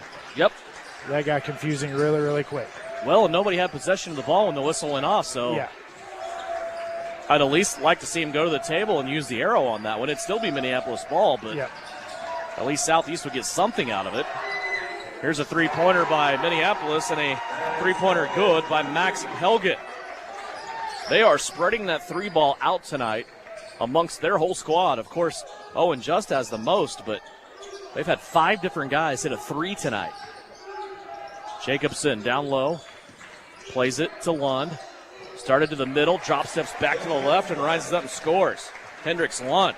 Back-to-back buckets for SES. And you can tell on both those possessions, Hendricks is looking for his shot now, right? We need him to get going a little bit earlier, but he is looking for his shot now. There's a shove in the back called on Gannon Jacobson. And now Gannon has 3. Still 1:42 left to go here in the third quarter. 49-36, Minneapolis leading by 13, and now they're going to make it up and call it the other way and go offensive foul on a moving screen against Minneapolis. They got Brecken Weatherman. That'll be his second, third turnover of the half for Minneapolis. And you know, if you're Southeast, I think the goal is to get it under 10 with the last minute 35. Like, just get it under 10, and then let's go to the fourth quarter and see what we can do. Kerr with it up top, looking down low, lob pass in at Teal. 3 different Minneapolis players there to take it away. And the thing is you can't. If you're going to look and you're going to throw that, you've got to know that there's guys coming. So you can't put that much air on it. You've got to send it to them. Well, not only that, he told the whole county where he was going with that pass. Absolutely. I mean, here's a drive now by Grant Rice, and he will go to the free throw line after being fouled by Isaiah Kerr. Now Kerr has 3. And Devin, don't you think like feeding the post is an art form? It really is. You've got to try to set guys up. You've got to try to take a dribble. There's certain things that you do, to feed the post successfully. And if you don't do those things, you just have a lot of turnovers. But there is an art form to feeding that post. Both free throws good by Grant Rice. And to elaborate even more, the hardest entry pass to the post is from the middle of the floor up top. Mm-hmm. That's why you always swing it to the side. You improve your angles, right? Well, and that's just it. You take that dribble in, right, get the defender on your hip, and now you send it right to him, and nobody's in the way. Foul on Helget there on the body check. Adam Teal will go to the free throw line. 58 seconds left to go here in the third. Adam, 0 of 1 from the stripe so far tonight. He has 8 points. First free throw is good. Southeast of Saline as a team, 3 of 8 for 38% tonight. Second free throw also good. Make it 4 out of 9. 57 seconds left to go here in the third. Minneapolis with the basketball. Lions still just kind of bouncing back to that 13-point lead. Sometimes it's more, sometimes it's less, but that kind of seems like that's the benchmark right now. Now a steal, 3-on-1 break. Hendricks Lund all the way to the cup. His layup comes off no good, but Adam Teal there to put it in. Teal with 8 in the third. He is carrying Southeast of Saline offensively right now, and all of a sudden it's back to 11. Hey, another good, see right there, it's not worth the gamble there. It's just not worth the gamble. Weatherman makes him pay. Southeast gambled for the steal. Brecken Weatherman spun him off, pulled up top of the key, and drained the three. Back to a 14-point game. 13 seconds left to go. Southeast has the basketball. Shot clock is off. Kerr wants to drive baseline. Gets to the cup. He's spun around, fouled on the block. And Isaiah Kerr will go to the free throw line with 6.9 seconds left in the third quarter. And if you're Lund in that situation, right, he baits you into kind of going for that steal, but that's one you can't, right? You've got to play him straight up. There's only 20 seconds left before the fourth quarter, and if you're going for a steal, it's got to be 100%. I've got it, and we're going the other way to get an easy bucket. Kerr with a season high of 8 points, missed the first free throw. His second one is good. 54-41. Minneapolis speeding up the floor. Weatherman has it. He's going to make a pass and a drive to the bucket. A layup at the buzzer is no good, and that will be the end of the third. 54-41, our score. Minneapolis leads it by 13 as we go to the fourth and final quarter. Southeast of Saline basketball presented tonight by the Cale Sharp Agency of Shelter Insurance. Life is loud, chaotic, hilarious, and occasionally peaceful. Your life fits you, so why settle for life insurance that fits someone else? At Shelter Insurance, our local agents help you design a personal protection plan backed by award-winning customer service. We're your shield. We're your shelter. Shelter Life Insurance Company, Columbia, Missouri. For a free personal protection review, contact Shelter Agent Cale Sharp in Salina. Hi, this is Angela Gephardt from the Bank of Tuscan, and I'm still cheering on SES Trojans. Just like a great basketball team, we're here to assist, pass, and score big with you with our lineup of winning banking products. Whether you're looking to save with our traditional high-yield savings account, earn with Kasasa-free checkings, or secure your future with competitive loan options, we've got the tools to help you slam dunk your financial goals. Stop by one of our branches or visit Bank of Tuscan to learn more. The Bank of Tuscan, member FDIC. You're listening to Southeast Trojan Hoops on KINA. 54-41 our score, 13-point advantage for Minneapolis. Don't forget the scoreboard show coming up tonight from 10 until 11 o'clock every Friday night. It is the Kansas Information Network High School Basketball Scoreboard Show, a full hour of scores and game wraps from across the state of Kansas, and it's sponsored by Salina Surgical Hospital. Southeast of Saline got it back to within 9 at one moment in that third quarter. Right now they trail by 13 as we start the fourth. And Minneapolis with the basketball and a foul called on Adam Teal. Fouls on Southeast of Saline. Adam Teal is second foul for Teal. Free throws coming up for Tanner Norris. Norris tonight 0 for 4 from the free throw line. And he missed the first one on this trip.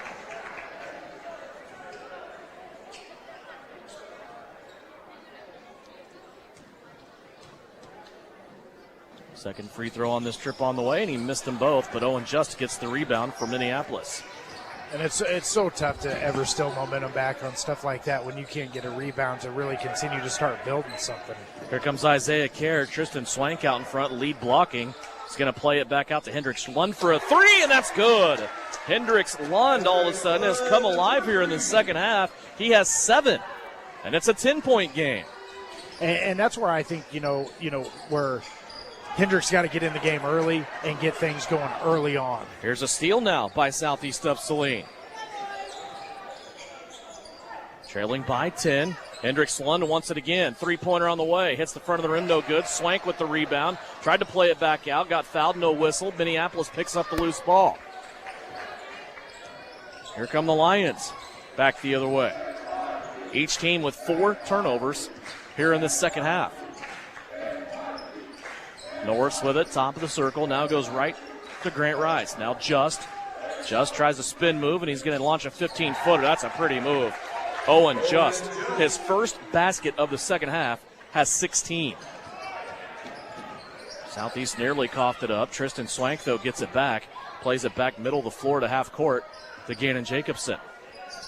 And that shot from Owen, just real quick, how tough of a shot that actually is. His feet are going one way, his body's going another, and he's able to rise up and go get a bucket. Swank got tripped up, fell down, was able to pat the ball out to Kerr. And then a shot by Southeast is no good, and then Tristan Swank gets called for an offensive, or not an offensive foul, but a rebounding foul, excuse me. And to me, like right there, Tristan's got the size advantage. I don't need Tristan to put the ball on the ground there and go in through defenders. I need him to put his back to the goal and call for the ball and go get us a bucket that way.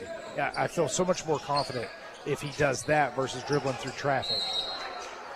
There's Kenyon Darnay, who, the way I see it, ran into Tristan Swank, didn't see him there, tripped and fell down, and they called a foul on Tristan. That's his second.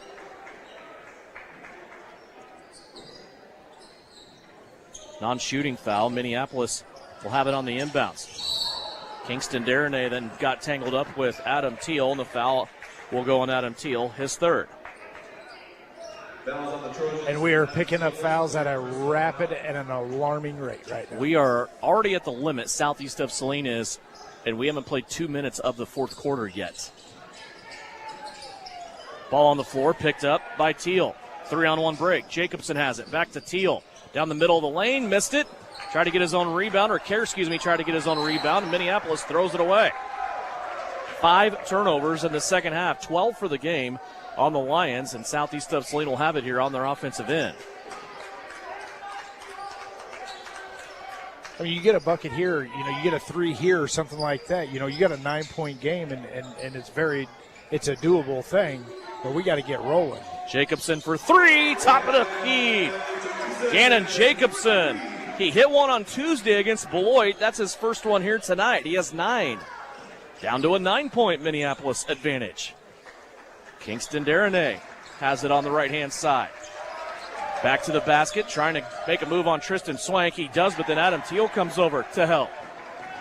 47-56, Jacobson with it. Gannon pulls up his dribble. Now plays it over to Lund, middle of the floor. Lund to the right to Teal. Teal, quick glance inside of Swank. Now he plays it to Kerr. Kerr will go left-hand side to Hendricks Lund. 5:13 left to play here in this fourth quarter. Kerr with it on the right wing. Now he'll dribble to the free throw line. Stuck there, now he plays to Swank.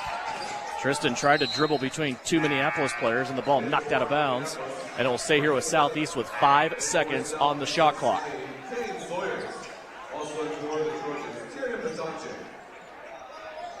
So Tiernan Potacek coming in.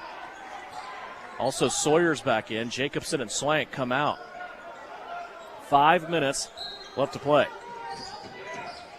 Potacek with it on the right. Down low to Teal. He'll elevate over a defender. That ball took 2 bounces off the rim and falls off. Teal got it back, and then he scores. Boy, Adam Teal just hung around in the neighborhood until Minneapolis was trying to do something with it, and Adam took the ball back and was able to go right up and score and take the foul. What a play by Adam Teal, who now has 14 points.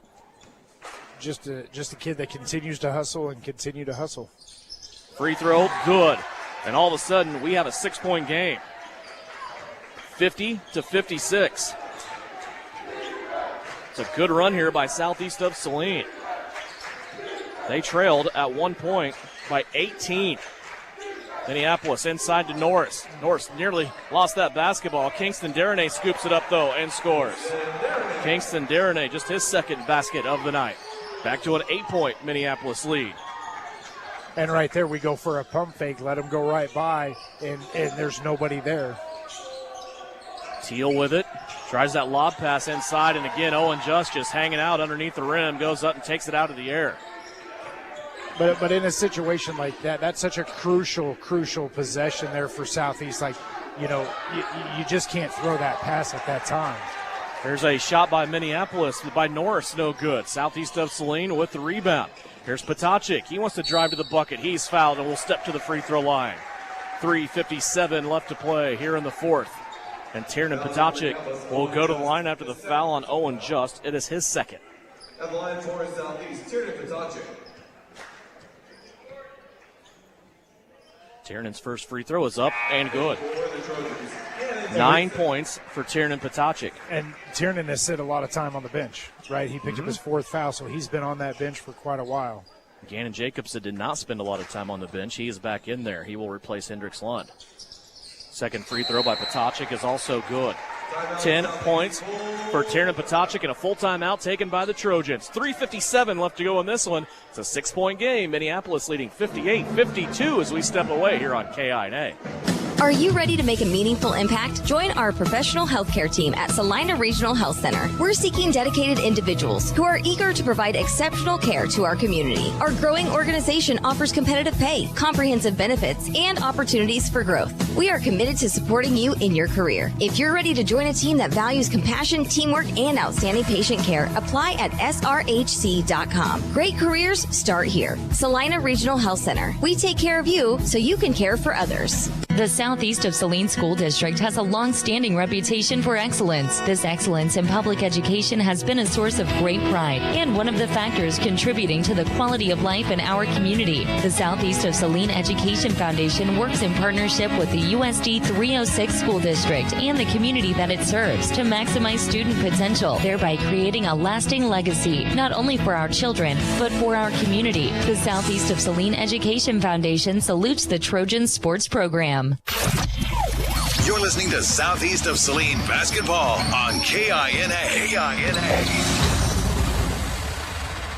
Full court pressure by Southeast of Saline to come out of the timeout. It was token pressure, I would call it. Minneapolis handles it well. Now a steal on the defensive end. Gannon Jacobson got his hand in on an entry pass and took it away. 3:39 left to go. Southeast of Saline has it, trailing by 6. Potacek with it, top of the key. Little head and shoulder fake. Now a twitch. He'll go to the left-hand side. Looking for help. He plays it out to Adam Teal. Teal thought about a three. Now he goes back inside to Jacobson, who's buried underneath the rim. Out to Potacek for three. Got it to go. Tiernan Potacek with his third three of the night. And it's a 3-point game. Right, and it's no surprise. Like, it's all set up from going inside and then everybody collapsing and leaving Tiernan open.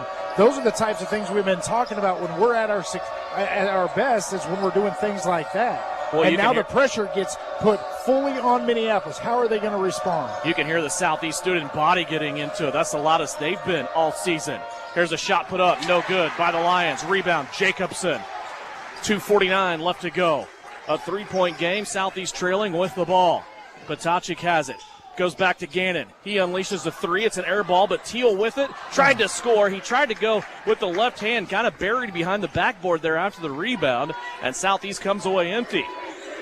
Yeah, I just don't think he knew quite where he was in that situation, whereas he still had his dribble. He could have power dribbled and came back one step and been in a really good situation to go up and get a layup. I just think he got a little bit lost there. Minneapolis wants a full timeout. We'll take it. We'll step away. Here's a quick one here on KINA. Visit Suburban Appliance Center to see the Whirlpool washer with 2 ways to wash. This is the 2-in-1 removable agitator. This Whirlpool washer has flexible capacity. You can take the agitator out for bulky loads or keep it in for items of smaller loads. This opens up space in the wash tub and allows you to wash bulky items like comforters with no problems. Shop at Suburban Appliance Center and get twice the washer you have at home. Suburban Appliance Center. Quality service with every purchase. Located on South 9th next to Genesis Health Clubs. At Maury Clinic Sports Medicine, we are available when you need us most. I'm Dr. Andrew Westbrook, and I am the sports medicine physician at Maury Clinic. I see patients of all ages and help them come back stronger than ever. From broken bones to joint pain, my team and I are committed to help you do more. For those with sports injuries, come see us at our sports medicine walk-in clinic Monday and Thursday mornings from 8 to 9 a.m.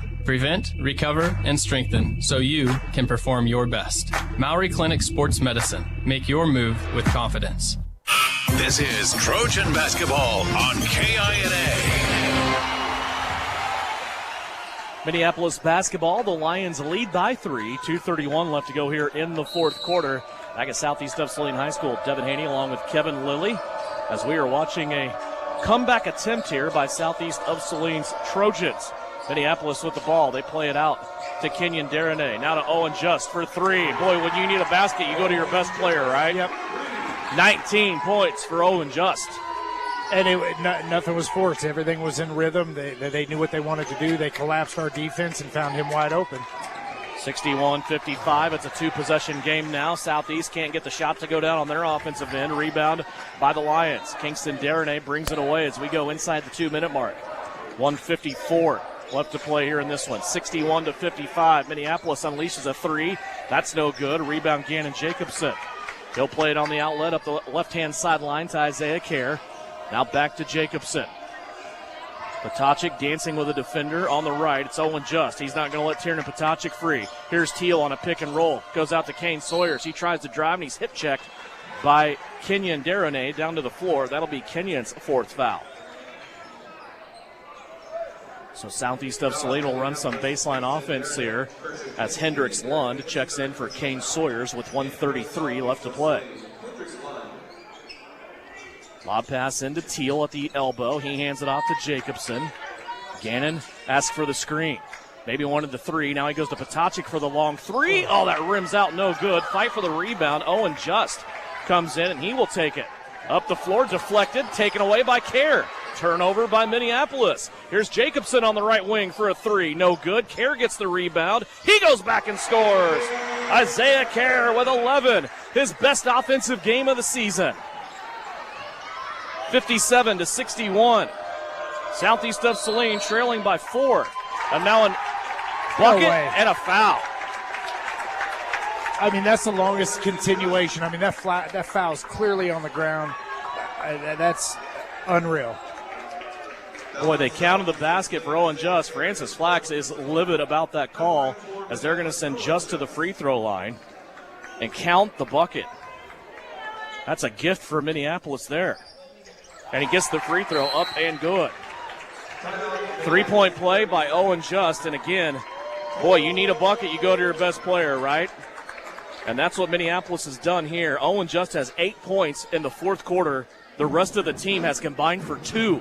And they have lead it right now 63-57. 59.4 seconds left to go. The arrow, if there is a dual possession, is in the favor of Southeast of Saline. Southeast has 3 timeouts remaining, Minneapolis with 1. The Trojans have already committed too many fouls in this quarter. They are over their limit. Minneapolis, however, has a foul to give for the last minute of this game. Yeah, and if you're looking at it, right, if the ball is in Norris's hands, you foul. That's who you want to foul right away. You want to force them to throw him the ball, right? He has struggled at the foul line, so you've got to know the situation and who's hot at the foul line and who's not, because now this is going to be a game that we've got to try to extend to get a couple extra possessions and potentially have them miss some free throws. Yeah, score first here on this trip. That's your first order of business, right? And then, as you said, maybe target Tanner Norris. He's 0 for 6 from the free throw line tonight. Potacik, Jacobson, Kerr, Lund, Teal on the floor for Southeast. Jacobson letting the ball roll. Now he'll pick it up. He'll get into the lane. And the ball deflected. Jacobson, though, gets it back. Plays it out to Potacik. Guarded 3. Off the rim, no good. Rebounded by Norris on the other side. Here's a chance to foul him, and Southeast does. So they're going to make Tanner Norris go to the free throw line for 2, where he is 0 for 6 from the free throw line so far tonight.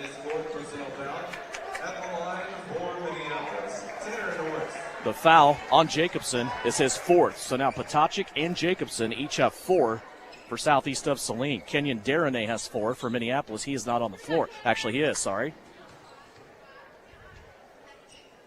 Norris free throw, no good.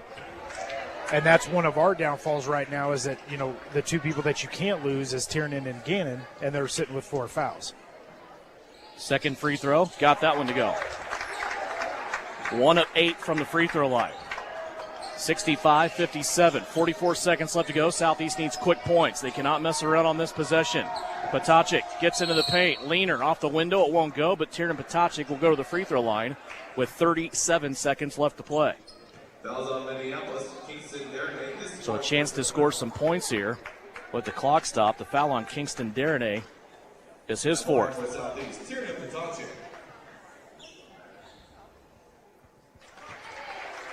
Free throw up and good.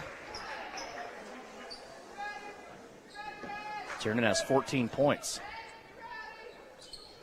Second free throw, misses. Kingston Deronay with the rebound. Southeast trying to foul. But the first initial contact was not called, and now They will finally call the foul with 30 seconds left to go. So Hendricks Lund will take the foul. That's his second for Southeast of Saline, and Kingston Darnay will step to the free throw line. He's been there once tonight. He's 0 for 1. 4 points on the evening for Kingston Darnay. Misses the free throw. Still a 7-point game.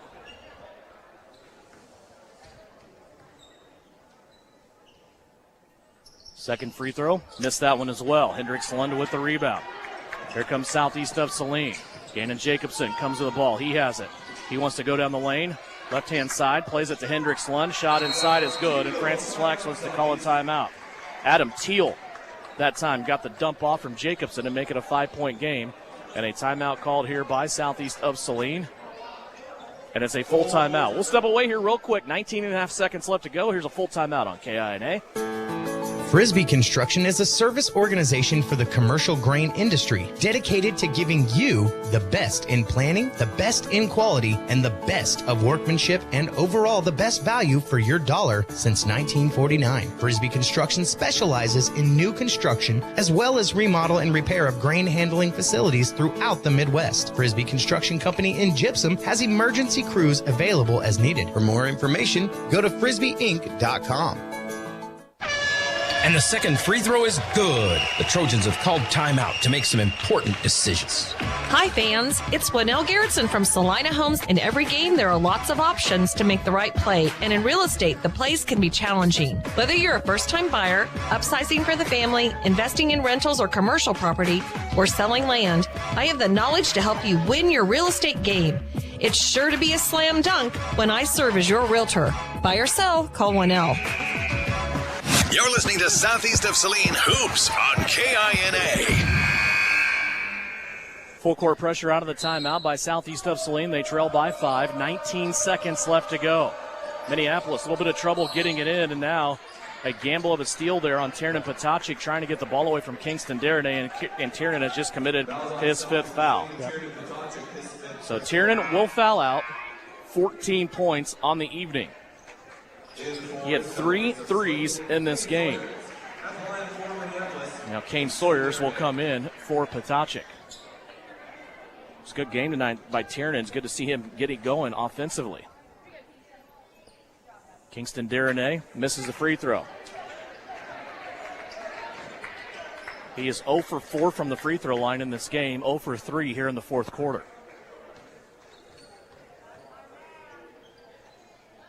Second free throw attempt, he got it.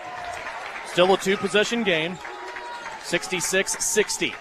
Jacobson with it across the timeline. Goes back to Teal, that's a long 2.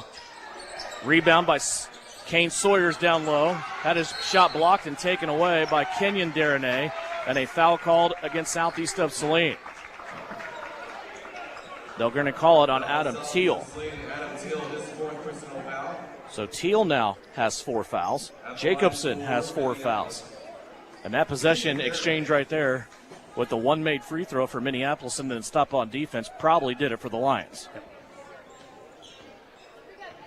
And you know, good effort from Southeast to kind of get crawled back into this game and to make it. You know, it was a 16-point game at halftime, and they got it, all the way to 3 at one point in time. So hats off to them, but you got to use so much energy getting back into these games. You get down by 16, and it's like once you get to that last 2 minutes, you just out of gas. Closing seconds of the game, Jacobson will throw up a 3-pointer, and he gets fouled with 0.4 of a second left.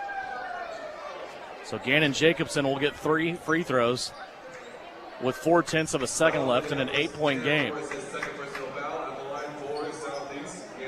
Tanner Norris fouled him, to the chagrin of everybody in the crowd.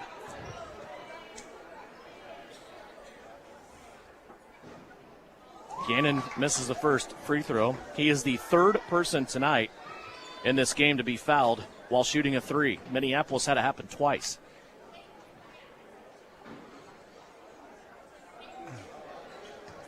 Gannon missed the second one as well. 9 points tonight for Jacobson.